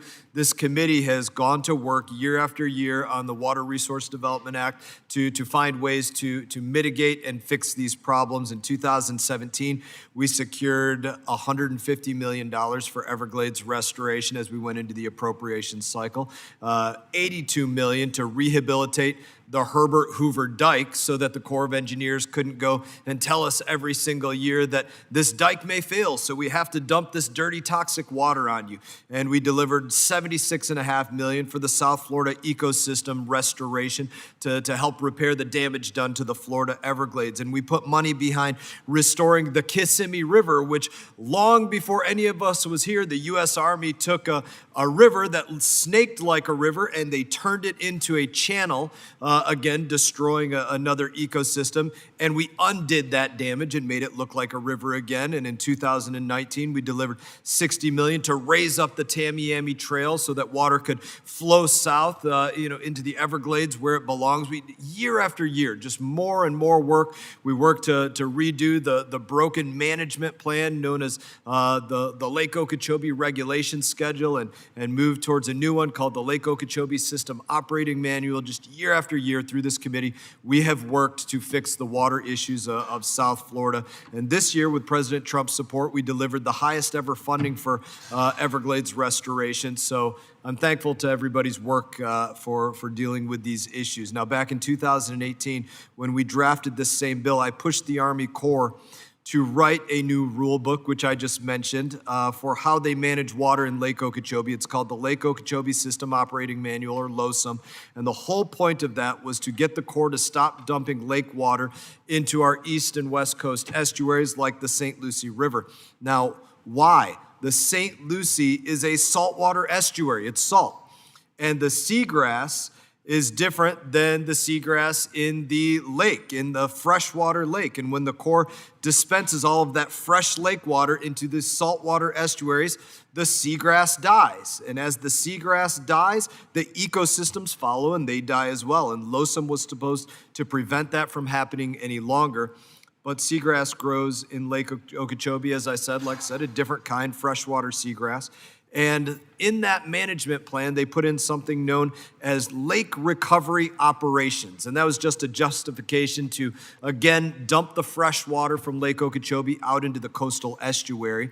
And there's only one way to lower that lake, and it's to dump water out of it. And when that water has to go somewhere, they open up a levee separating the lake from the St. Lucie River on my coast, as an example, and they pump that water out. So the Corps floods our estuaries for a patch of grass in the lake, a different kind of grass. And on the other side of the levee, they kill off acres of seagrass that we're not looking for that fresh water that it kills off. This is exactly what the new rule book was written to stop, but it's still taking place. So what does my amendment do? It makes the Corps come back and show us their work. Why did they pull the trigger? When did they pull the trigger? How much water went through each structure? And where did it go? And did it actually recover seagrass that it was supposed to? Or did it do more harm than good? Because it makes no sense to grow grass in the lake if you're killing off even more grass on the other side of the levee. This is robbing Peter to pay Paul, and it should make no sense to anybody. So I'm grateful this was included in the manager's amendment, and I want to thank the chairman for working with me on it. I also want to thank for the work on the Atlantic Intercoastal Waterway, one of the most important inland navigation routes in the country, the Jupiter Inlet. We are doing an examination to study should the Jupiter Inlet be a part of that intercoastal waterway system.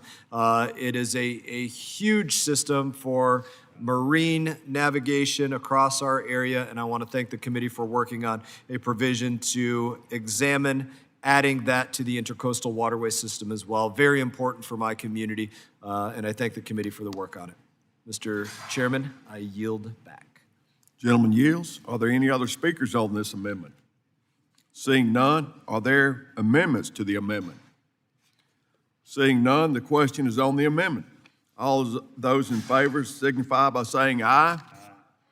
All those opposed signify by saying nay. The ayes have it, and the amendment is agreed to.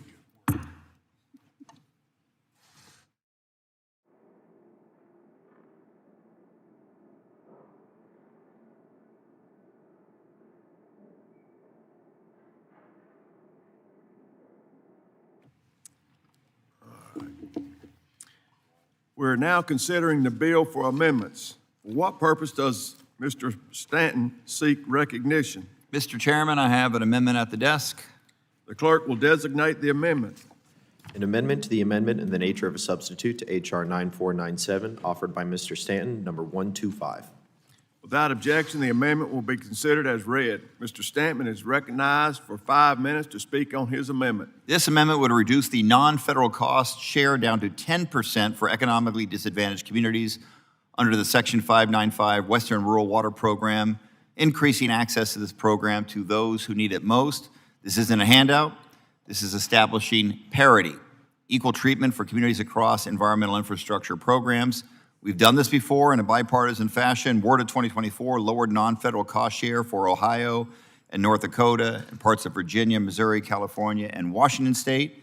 There's a great need for water infrastructure investments in Arizona and the rest of the western states. Our small, rural, and tribal communities often have the greatest needs but the fewest financial resources, like the city of Globe, Arizona, which suffered a devastating flood last fall but never received an emergency declaration. This left a small town surrounded by federal land, unable to raise millions to rebuild their downtown and repair the stormwater infrastructure to prevent future flooding disasters.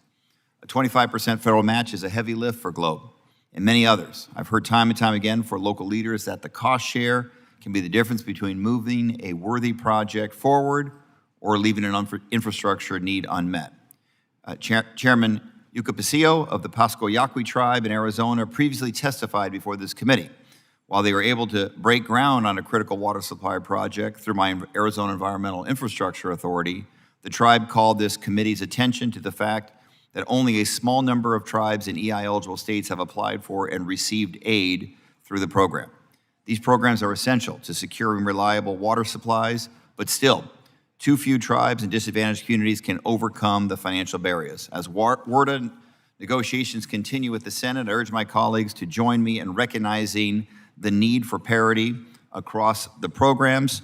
and support addressing these barriers so that every eligible community can participate. Thank you very much. Now, out of respect for the bipartisan agreement made between the chair and the ranking member, and some slight arm twisting by the ranking member, I will withdraw my amendment. Without objection. For what purpose does Mr. Crawford seek recognition? I have an amendment at the desk. The clerk will designate the amendment. An amendment to the amendment in the nature of a substitute to H.R. 9497, offered by Mr. Crawford, number 074. Without objection, the amendment will be considered as read. Mr. Crawford is recognized for 5 minutes to speak on his amendment. Thank you, Mr. Chairman. I want to start by thanking you and the staff and your leadership helping move certain counties within my district out of the Little Rock District to the Memphis and Vicksburg districts. This is an important step forward as it lays the groundwork for ultimately placing the Little Rock District under the Mississippi Valley Division, where its mission and responsibilities are more appropriately aligned. My amendment is common sense and practical. It specifically focuses on the Mississippi River Basin and proper leadership within the basin. The realignment of the Little Rock District from the Southwestern Division to the Mississippi Valley Division is a logical and strategic decision that will strengthen mission execution without creating adverse effects. This proposal does not alter the mission of the Little Rock District, its workforce, its responsibilities, or its policies. The only change being made is transferring operational oversight to a core division that is more closely aligned with the district's day-to-day mission. The Little Rock District's Civil Works portfolio is almost entirely dedicated to the Mississippi River Basin.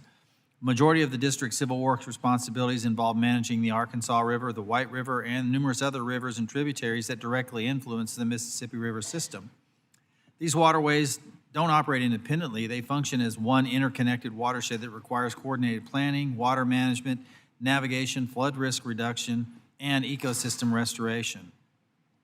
Because these river systems are so interconnected, decisions made on one portion of the basin frequently affect conditions elsewhere. Managing them effectively requires unity of effort across the entire watershed. The Mississippi Valley Division was created with the exact mission in mind. It possesses the institutional knowledge, technical expertise, and operational focus necessary to oversee the Mississippi River and its tributaries as one integrated system. By placing the Little Rock District under the Mississippi Valley Division, the Corps would improve coordination, streamline decision-making, and strengthen management of the entire basin. In contrast, the Southwestern Division's primary operational focus is centered on the watersheds such as the Brazos River and the Rio Grande and other southwestern river systems, not the Mississippi River and its tributaries. While those missions are critically important as well, they are fundamentally different from the operational challenges associated with the Mississippi River Basin. Realigning the Little Rock District would ensure that operational priorities, hydraulic management, navigation responsibilities, and flood risk management are overseen by a division that specializes in those areas within the Mississippi River watershed. In the end, the missions remain the same, the people remain the same, the policies stay the same.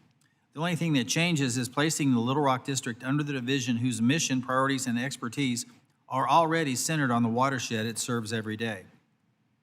That said, although this policy change is necessary and provides significant benefits not only to my constituents in the state of Arkansas, but to the entire Mississippi River system and the Corps of Engineers, I will be withdrawing the amendment. I will remain committed to working with the chairman and ranking member to advance this important realignment, and that said, I will yield back. Without objection. The amendment is withdrawn.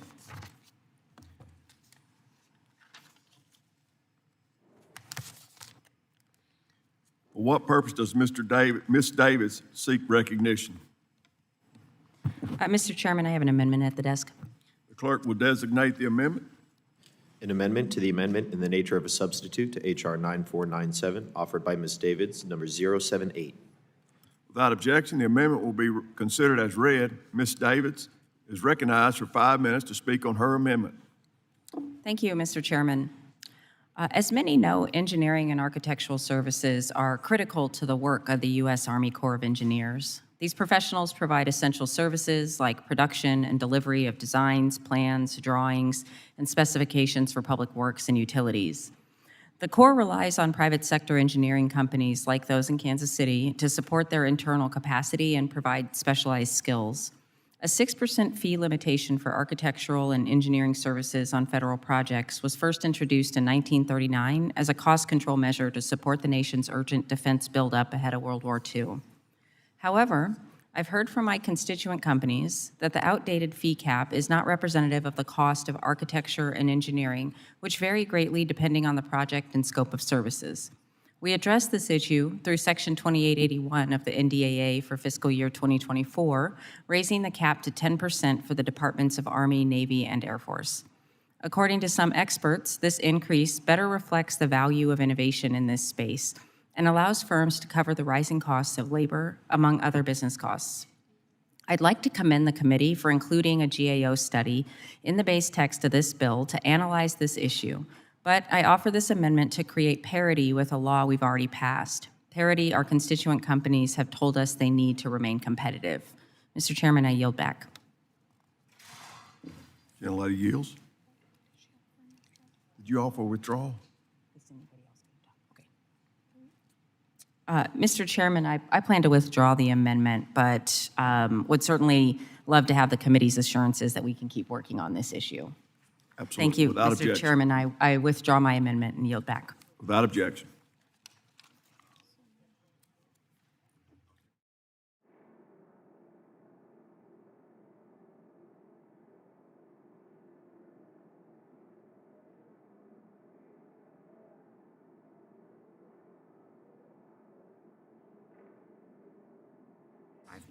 Who? Ms. Poe. Without objection, Ms. Poe, we recognize for 5 minutes. Thank you, Mr. Chairman. First, I want to take this opportunity to thank my colleague from Kansas for offering this amendment. When Congress puts a fee cap on architectural and engineering services for federal projects, it was in 1939, nearly 90 years ago. Like the times themselves, engineering and architectural efforts were a bit simpler back then. But today we're in a more complex world which requires more complex engineering and planning. I understand that the Defense Department has increased the engineering fee limitations to 10% in the military setting, above the 6% that currently applies to the Corps and civil work projects. While we appreciate that the committee included language to study this disparity, this amendment would put a finer point on ensuring fairness and balance. We want to ensure that the Army Corps can access high-quality, innovative design and planning, mitigating risks later while also improving performance in the life cycle of needed projects. I am committed to working with Representative Davis and the committee on this issue and addressing disparity for our engineers. Our communities rightly want high-quality project designs with high returns on investment. Thank you, Mr. Chairman. I yield back. Gentlelady yields. For what purpose does Ms. Strickland seek recognition? Mr. Chairman, I have an amendment at the desk. The clerk will designate the amendment. An amendment to the amendment in the nature of a substitute to H.R. 9497, offered by Ms. Strickland, number 089. Without objection, the amendment will be considered as read. Ms. Strickland is recognized for 5 minutes to speak on her amendment. Thank you, Mr. Chairman. This amendment authorizes the Northwest Regional Commission, which Congress already funded in the fiscal year 2026 appropriations law. This commission will help deliver critical infrastructure and drive economic development in distressed communities across the states of Washington, Oregon, Idaho, and Montana. It focuses on rural communities. As many members of this committee know, regional commissions are not new. They already exist. So far, we have the Appalachian Regional Commission, Delta Regional Authority, Denali Commission, Northern Border Regional Commission, Southwest Border Regional Commission, to name a few. A January 2025 report from the Brookings Institution found that regional commissions are uniquely effective at delivering critical infrastructure in rural, underserved communities, reaching places that traditional federal programs may struggle to serve, and doing so with modest budgets. Many communities across Washington State and the Pacific Northwest face long-term economic challenges. They are the hardest hit by the transition away from traditional industries and shifting labor markets. As you all know, aging infrastructure, such as wastewater systems that are in poor condition or deficient broadband infrastructure, is both a contributor to economic distress and an obstacle to growth. it holds back the people who live in those communities. Many of these communities lack the capacity to develop infrastructure projects. They may not have the borrowing capacity or the tax base to finance them and meet matching requirements. Recognizing these challenges, Congress has already appropriated $1 million to establish a Northwest Regional Commission serving these distressed communities in Washington, Oregon, Idaho, and Montana. But because this committee never authorized, again, because this committee did not authorize, those funds that Congress approved cannot be spent. My amendment provides the authorization needed to stand up the commission that Congress funded. I'm disappointed that this did not make it past negotiations. And what we heard was that despite evidence to the contrary, regional commissions are in fact money well spent. Congress should not create new commissions. That's what we were told. But Congress has already acknowledged the need for a Northwest Regional Commission by already committing money towards it. So instead, this money is sitting idle instead of being put to work for the rural communities that Congress intended to help. Mr. Chair, it's unfortunate that there's no path forward for this today, so I'm going to withdraw my amendment, but I encourage my colleagues in the Senate to ensure that this investment can finally reach the communities in the Northwest, especially those who need our help the most. I yield back, Mr. Chair. Gentlelady yields. Chair recognizes Mr. Larson for 5 minutes. Thank you, Mr. Chair. I asked the chair to not recognize your offer to withdraw until I spoke on it, Representative, but I just want to note this amendment would establish a Northwest Regional Commission to support local economic development in the Pacific Northwest, including Washington, Oregon, Idaho, Montana. And I support the creation of this commission that is modeled after existing regional commissions. Such a commission would enable states within the Pacific Northwest to fund coordinated economic development initiatives that range from workforce development to salmon habitat restoration. This commission, as noted, has already been funded by $1 million by a previous Interior Environment Appropriations Bill. And now Congress needs to pass the authority that will allow the Northwest to access this funding. Unfortunately, this amendment is outside the scope of the Water Resources Development Act, and therefore I do need to oppose it pursuant to a Big Four agreement. However, I do want to thank Representative Strickland for her work to advocate for the establishment of this commission and for bringing the matter before us today, and we'll have opportunities in the future to address the creation of the commission. With that, I yield back. Gentleman yields. Ms. Strickland, do you still intend to withdraw the amendment? I'll ask my ranking member, do I intend to withdraw my amendment? Yes, you do. Without objection. Yes, Mr. Chair, I intend to withdraw my amendment. Without objection. That's good.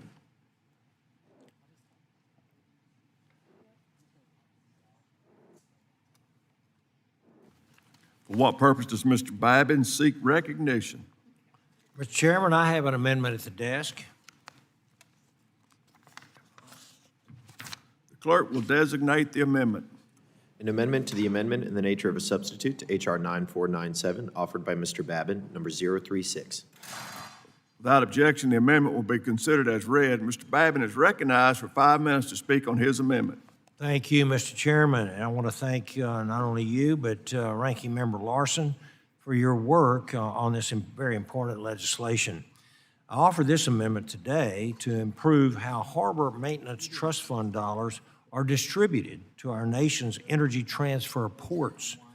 The Water Resources Reform and Development Act of 2014 allocated Harbor Maintenance Trust Fund funds to energy transfer ports that move millions of tons of energy products through our ports each and every year. The Port of Houston, located in my district, is among the nation's largest energy transfer ports and plays a vital role in America's energy security and economy. Unfortunately, the current allocation formula is based on a per-state distribution rather than on the actual volume of energy commodities that are handled by each port. And as a result, the ports that handle significantly more energy products are not being treated proportionally under the current law. My amendment would simply provide a more equitable distribution by allocating these funds based on the total energy commodity tonnage handled at each energy transfer port and ensuring that funding better reflects the critical role that these ports play in supporting our national economy and our energy dominance. I appreciate the committee's willingness to continue discussing this issue, Mr. Chairman, If I can get your commitment to continue the conversation and work with my team to potentially revisit this proposal as water continues to move through this legislative process, I will withdraw my amendment for now to avoid delaying this markup. Do I have your Yes, we'll work, cooperation? yes, we will. We'll work with it Okay, thank you very much. I want to say thank you, and I will withdraw my amendment. without objection.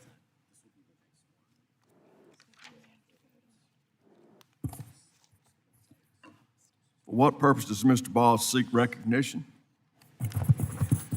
Thank you, Mr. Chairman. I have a speaker, I have a amendment at the desk. The clerk will designate the amendment.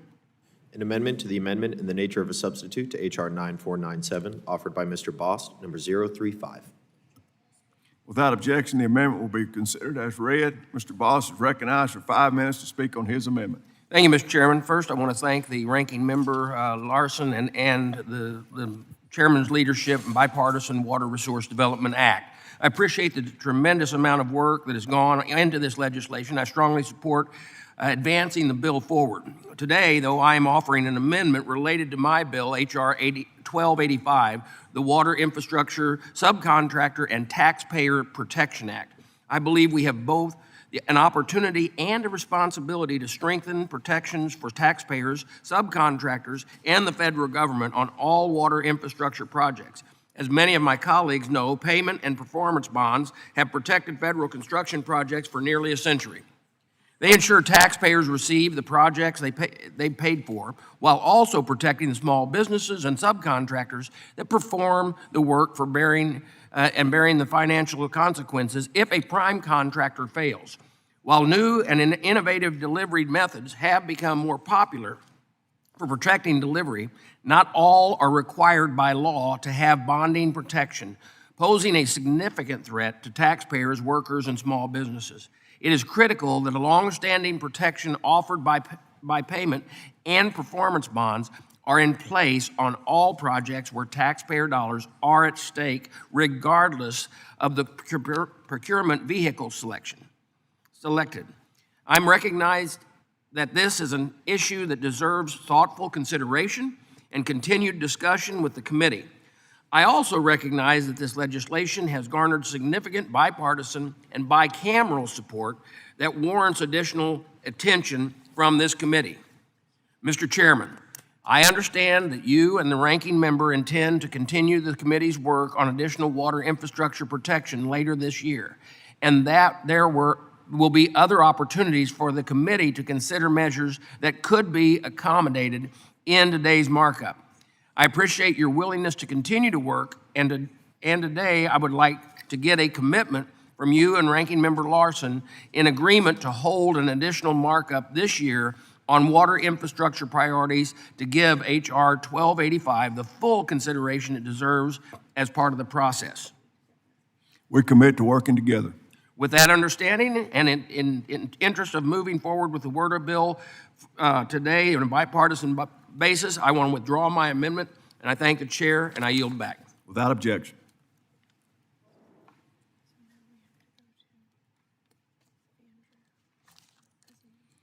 For what purpose does Mr. Van Drew seek recognition? Mr. Chairman, I have an amendment at the desk. Clerk will designate the amendment. An amendment to the amendment in the nature of a substitute to H.R. 9497, offered by Mr. Van Drew, number 129. Without objection, the amendment will be considered as read. Mr. Van Drew is recognized for 5 minutes to speak on his amendment. Thank you, Mr. Chairman. This amendment addresses the Hereford Inlet and Cape May Inlet Coastal Storm Risk Reduction Project in Cape May County, New Jersey. I would like to ensure that the first phase of the project takes place entirely within the jurisdiction of North Wildwood, and that the sand used for the project comes from the Hereford Inlet Beach, or other local sources.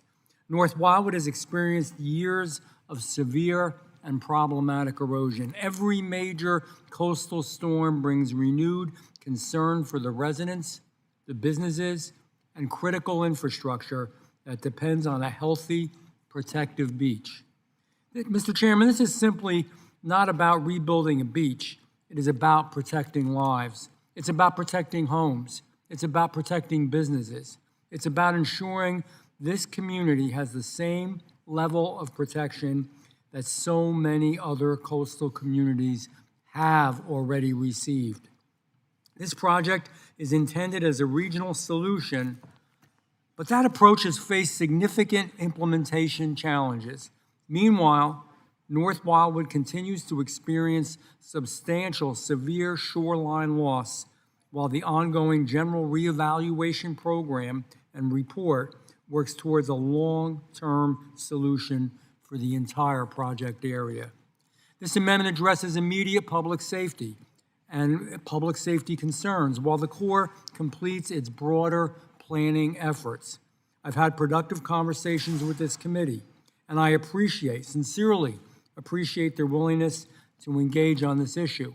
I look forward to continuing to work with the committee, the Corps of Engineers, and all interested stakeholders to pursue other avenues that can advance this project, whether through the ongoing general reevaluation report, future water legislation, administrative actions, or any other appropriate mechanisms that are needed. We have to deal with this. Everyone involved in this project shares the same objective: to get meaningful coastal protection delivered to the people of North Wildwood as quickly as possible. They deserve no less. The people of North Wildwood have waited long enough, and I will continue to working until they receive the protection that they deserve like everyone else.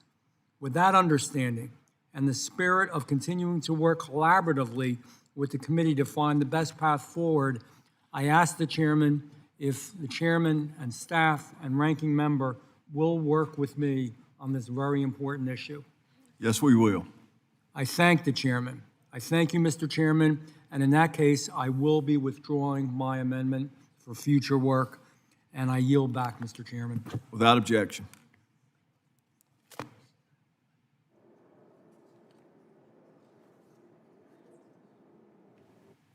For what purpose does Mr. Perry seek recognition? Thanks, Mr. Chairman. I have an amendment to desk. Clerk will designate the amendment. An amendment to the amendment in the nature of a substitute to H.R. 9497, offered by Mr. Perry, number 327. Without objection, the amendment will be considered as read. Mr. Perry is recognized for 5 minutes to speak on his amendment. Thank you, Mr. Chairman. This amendment would stop the U.S. Army Corps from promulgating or enforcing any firearm prohibitions at water resources development projects so long as the person is not otherwise prohibited from owning a firearm and subject to state law.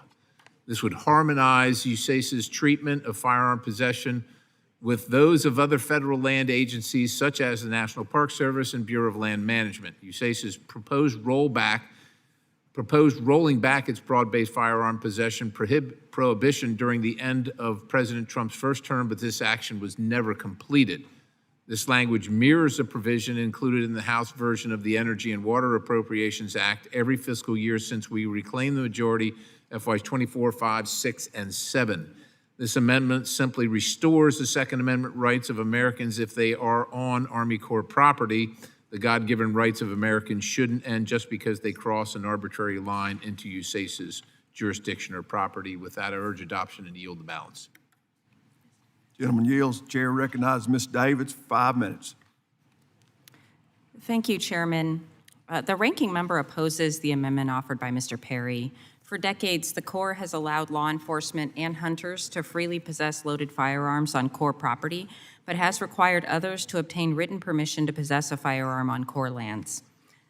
This reasonable regulation recognizes two critical realities. One, that Corps park rangers do not have law enforcement authority.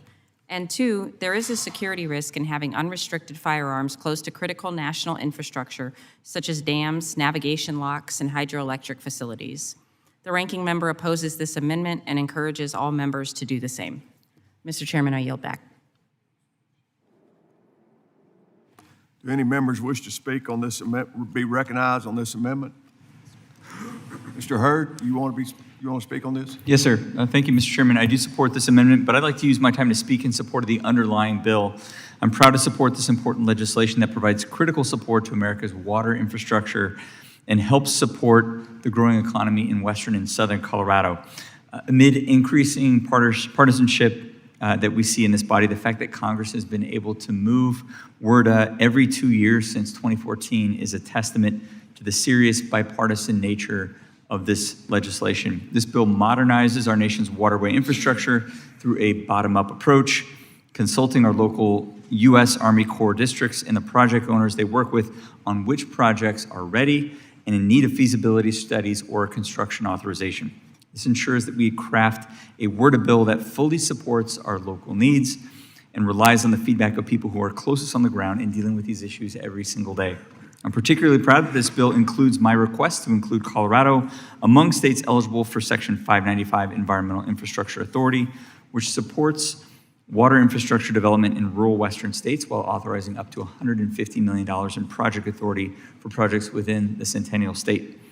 While Colorado is the headwater state for many western states already included in the program, Colorado has not been eligible to access the same Section 595 core authorities as these other states have.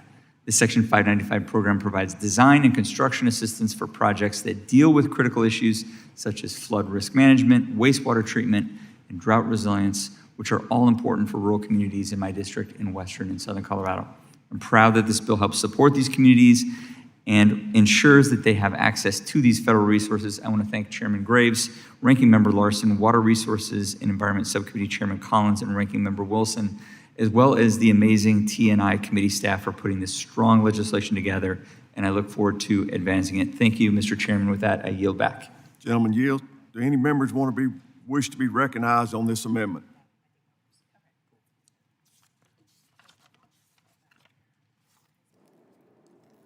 Are there any further speakers on this amendment? Seeing none, are there any amendments to the amendment? Seeing none, the question on the amendment is all in favor signify by saying aye. All opposed say no. Nay. The nays have it, and the amendment is not agreed to. Mr. Chairman, I request a recorded vote. Recorded vote is requested. The gentleman requests a recorded vote on the amendment as previously announced pursuant to Committee Rule 6F. Further proceedings on the question are postponed. For what purpose does Mr. Owens seek recognition? Mr. Chairman, I'd like to briefly flag an amendment that I will not be offering to the vote today. It would extend to the Army Corps Civil Works the same construction. Clerk needs to designate. Just a second. The clerk will designate the amendment. An amendment to the amendment in the nature of a substitute to H.R. 9497, offered by Mr. Owens, number 051. Without objection, the amendment will be considered as read. Mr. Owens is recognized for 5 minutes on his amendment. Thank you, Mr. Chairman. I'd like to briefly flag an amendment I won't be offering to vote today. It would extend to the Army Corps Civil Works the same construction authority the Department of War already has, speeding up projects while keeping full completion and full bonding protections in place. At the end of the day, it's about speed, accelerating delivery and much-needed infrastructure for communities across the country. We work closely with stakeholders on both sides of the issue to get the language to a strong place, and I believe it bridges the concerns we heard earlier. With that being said, we still have some work to do with the Corps directly. So at this time, Mr. Chair, I'd ask unanimous consent to withdraw the amendment. I look forward to working with the committee going forward. Also like to echo the need for this committee to hold an additional markup this year on priorities in the water infrastructure space. Thank you, and I yield back. Without objection, the amendment is withdrawn, and the committee will work with you in going forward.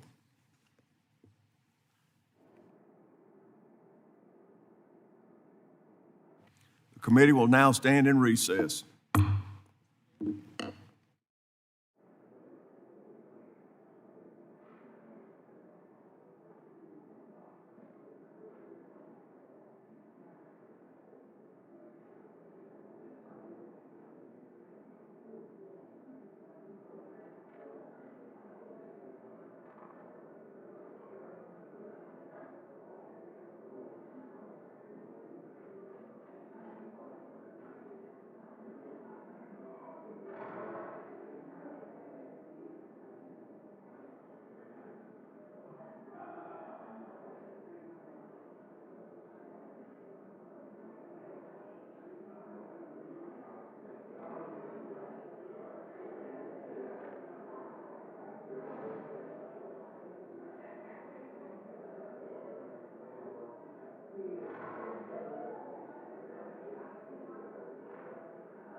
request passage, you just say they're recorded votes, so we'll postpone proceedings, then we'll do GSA and then WARDA. Why do I have to say that? We've already said it.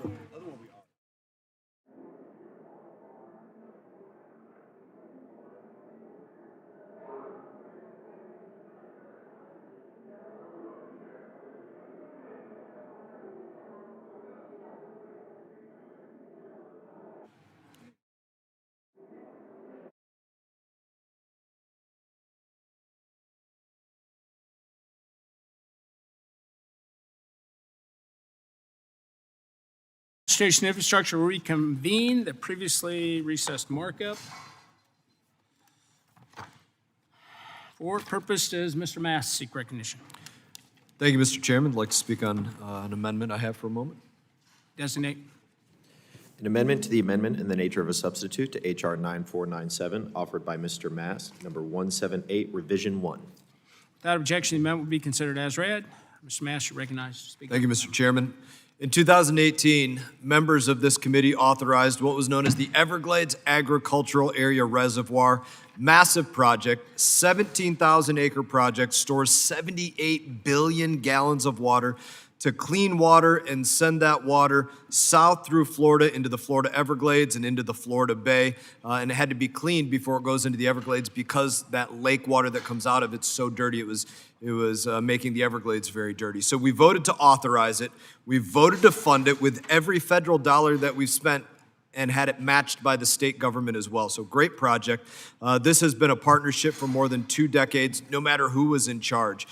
Everyone from the U.S. Army Corps of Engineers, the state of Florida, Governor DeSantis, the South Florida Water Management District, who is the local sponsor, have all made it very clear in their own words what this project is and why it's being funded. And I would appreciate the opportunity for Congress to do the same. This puts in writing exactly what we authorized and exactly what we spent money on. It's not my words. It is the words of the Corps of Engineers. It is the words of the Florida governor why this project exists, and it's a number of important reasons. Eliminate harmful transfers to the St. Lucie estuary is one.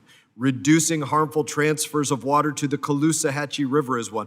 Reducing harmful transfers to the Lake Worth Lagoon is one. And sending water south so that it doesn't cause any harm. That is these are the project purposes, that water that comes out of Lake Okeechobee, while also protecting and meeting water supply goals south of the lake, consistent with congressionally authorized project purposes, which have been longstanding. This is what we voted for, and that's what we spent billions of taxpayer dollars on. And years from now, we don't want anybody to rewrite that history. We spent nearly a decade and billions on building this. And again, every federal construction contract has been now signed, including a $2.8 billion contract to build the embankment. This year, we've delivered a record $461 million in Everglades restoration funding. So again, great work by this committee, by the Appropriations Committee, bipartisanly. I appreciate everybody's work. And I would just say it would be moronic for us to build this and not use it. And so glad to see that it's being built. This plan is in place. We will keep the pressure on until we're over the finish line. And again, I urge my colleagues to support, and I thank you for their support, and I yield back. Ms. Davids. Thank you, Chairman. One of the reasons the Corps efforts to restore the Florida Everglades have been so successful is because of the tradition of elected leaders, local stakeholders, and the Corps working hand in hand to address the unique needs of the region in a nonpartisan manner. The ranking member is glad to hear that we have found a consensus approach to the amendment for Mr. Mast, and the ranking member would like to thank all members for working together on this one. This amendment is a sense of Congress on the Everglades Agricultural Area Project, which we know many members on and off the committee strongly support. As such, the ranking member supports the revised amendment for Mr. Mast. I yield back. Mr. Webster. Thank you. Thank you, Mr. Chairman. This sense of Congress amendment reflects a high level of goals and in no way is intended to change how federal authorized programs and projects relating to SERP and to Lake Okeechobee are managed by the Corps. I'd also like to say that We want to make note that we worked with Representative Mass' office to, for the report language amendment, which is in the compromise bill and the manager's amendment, so yield back. Does anyone else wish to be heard on the amendment? I might say that I appreciate both sides working together on this. Both sides came a long way, and it is very much appreciated. Seeing no one else, are there any amendments to the amendment? Seeing none, the question is on the amendment. All those in favor signify by saying aye. Aye. All opposed signify by saying nay. The ayes have it. The amendment is agreed to. What purpose does Mr. Onder rise? By the way, before you speak, Mr. Onder, we're getting ready to vote, so make sure everybody, staff, make sure your members back in the committee room because we're going to vote on the postponed amendments here pretty quickly and bills. Mr. Onder. Thank you, Mr. Chairman. I have an amendment. Designate. An amendment to the amendment in the nature of a substitute to H.R. 9497, offered by Mr. Onder, number 031. Without objection, the amendment will be considered as read. Mr. Onder, you're recognized. Thank you, Mr. Chairman. My amendment makes a straightforward clarification to the definition of a major rehabilitation project within the Inland Waterways system. It clarifies that Inland Waterways Trust Fund is used to rehabilitate navigation locks, while dam features continue to be treated under longstanding federal policy.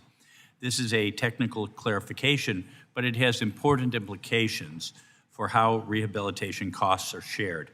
The distinction matters because navigation users are currently the only beneficiaries of the Inland Waterways system who are required to help pay for rehabilitating these dams, even though the dams provide benefits that extend far beyond navigation. They provide flood control, municipal, industrial, and agricultural water supply, hydroelectric generation, recreation, and fish and wildlife habitat. They are public benefits enjoyed by communities across the country. The federal dam safety projects have traditionally been funded through general revenues because a dam failure can have catastrophic consequences. Inland waterway dams perform these same critical public safety functions and should be treated consistently.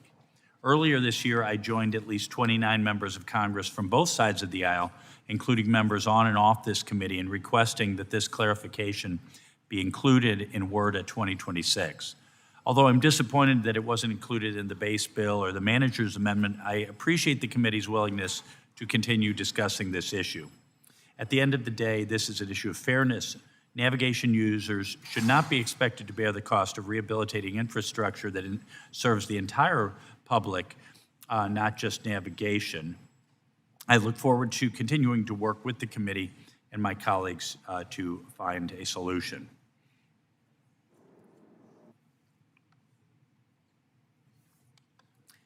And with that, I move the adoption of the amendment. Mr. Larson. Thank you, Mr. Chair.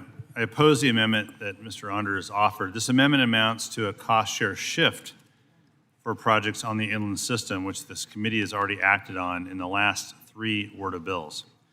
To continue shifting these costs onto the Corps' general fund would mean taking funds away from other critical projects for flood risk reduction or ecosystem restoration. It also means less funds for essentially any project that is not on the inland waterways system. Further, we have no firm estimate on the dollar amounts we would be shifting, so the range of impacts on core funds could be larger than anticipated. And for those reasons, with all due respect to Mr. Onder and the needs of the inland waterways system, I do oppose this amendment. With that, I yield back. Does anyone else wish to be heard on the amendment? Seeing none, are there any amendments to the amendment? Seeing none, the question is on the amendment. All those in favor signify by saying aye. Aye. All opposed signify by saying nay. It appears the nays have it. The gentleman has requested a recorded vote. as previously announced pursuant to Committee Rule 6F. Further proceedings on the question will be postponed. Again, as noted, there are recorded votes to amendments requested. So pursuant to Committee Rule 6F, further proceedings on the measure. Oh. Are postponed. Are there any let's see, where are we? All right.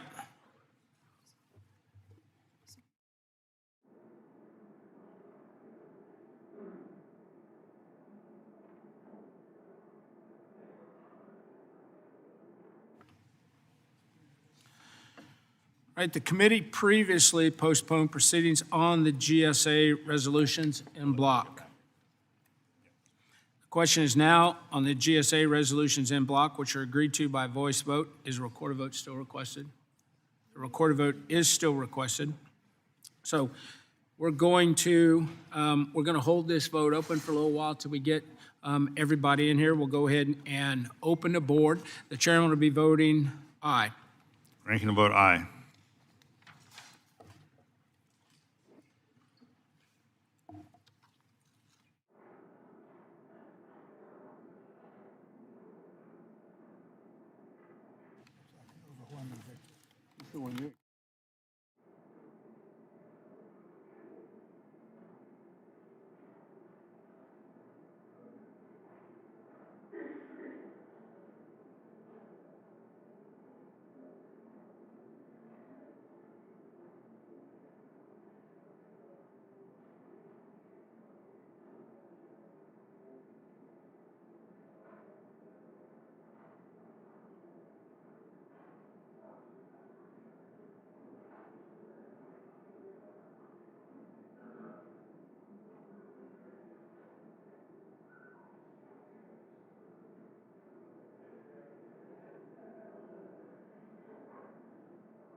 Just pack stuff and then, but helping other people.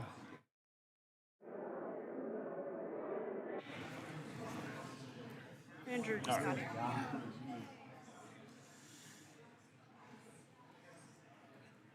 Have all members been recorded who wish to be recorded?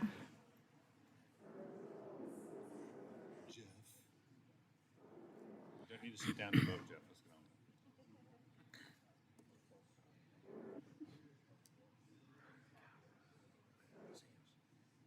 Let's get on. Do any members wish to change their vote? Hearing none, close the board and report the total. On that vote, there are 41 yeas and 24 nays. By a vote of 41 nays, 24 yeas. Did I get it right? Yeah, 41 yeas, 24 nays. The resolution in block is agreed to and approved. Next. The committee previously postponed proceedings on H.R. 9497, WRDA. The question is now on the amendment to the amendment in the nature of a substitute to H.R. 9497, previously postponed. First, Amendment 327 offered by Mr. Perry, Pennsylvania, which a recorded vote was ordered and which was not agreed to by voice voters. A recorded vote still requested. Yes.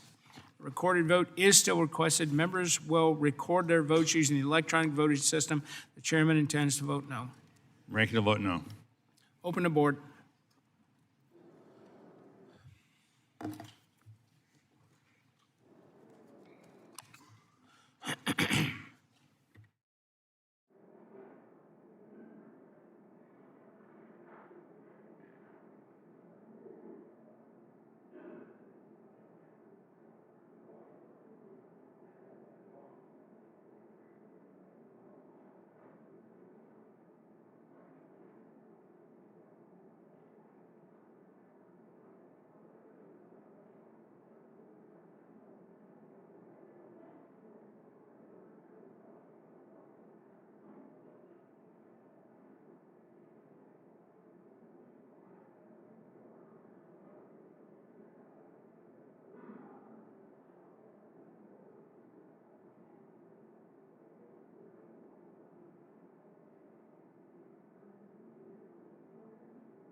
How close is Barrett?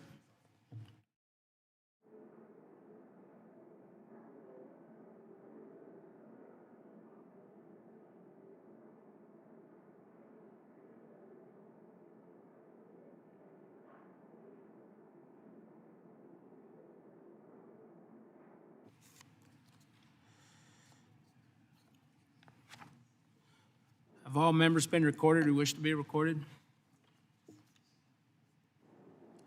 Seeing none, do any members wish to change their vote? Hearing none, close the board and report the total. On that vote, there are 30 yeas and 35 nays. I voted 30 yeas and 35 nays. The amendment is not agreed to.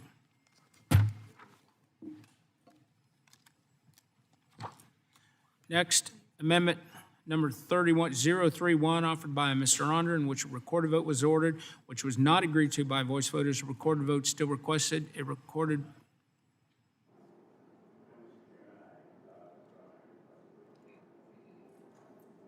He withdrew his request for a recorded vote, so no recorded vote is So no recorded? Okay. Thank you. The question is now on the amendment in the nature of a substitute to H.R. 9497 as amended. All those in favor signify by saying aye. All opposed signify by saying nay. The ayes appear to have it. The ayes do have it. The amendment in the nature of a substitute as amended is agreed to. The question is now on the adoption of and favorably reporting of H.R. 9497 as amended to the House of Representatives. All those in favor signify by saying aye. Aye. All opposed signify by saying nay. The ayes have it. the bill as amended. Take a recorded vote. Recorded vote has been requested. Members will record their votes using the electronic voting system. The chairman intends to vote aye. Rankin will vote aye. Open the board.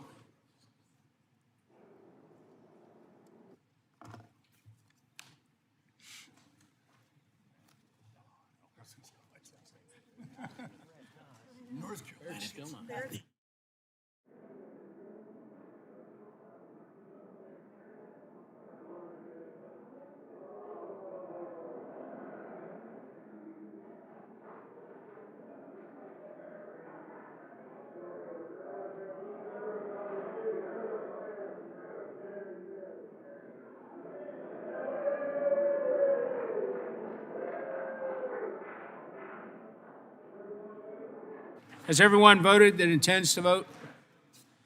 Does any member wish to change their vote?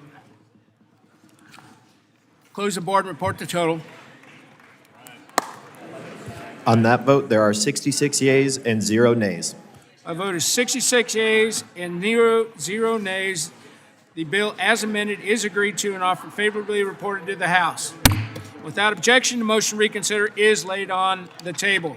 Thank you for participating in today's markup. I'd ask unanimous consent that each measure ordered reported today be reported as a single amendment in the nature of a substitute incorporating all amendments adopted. Without objection, that is so ordered.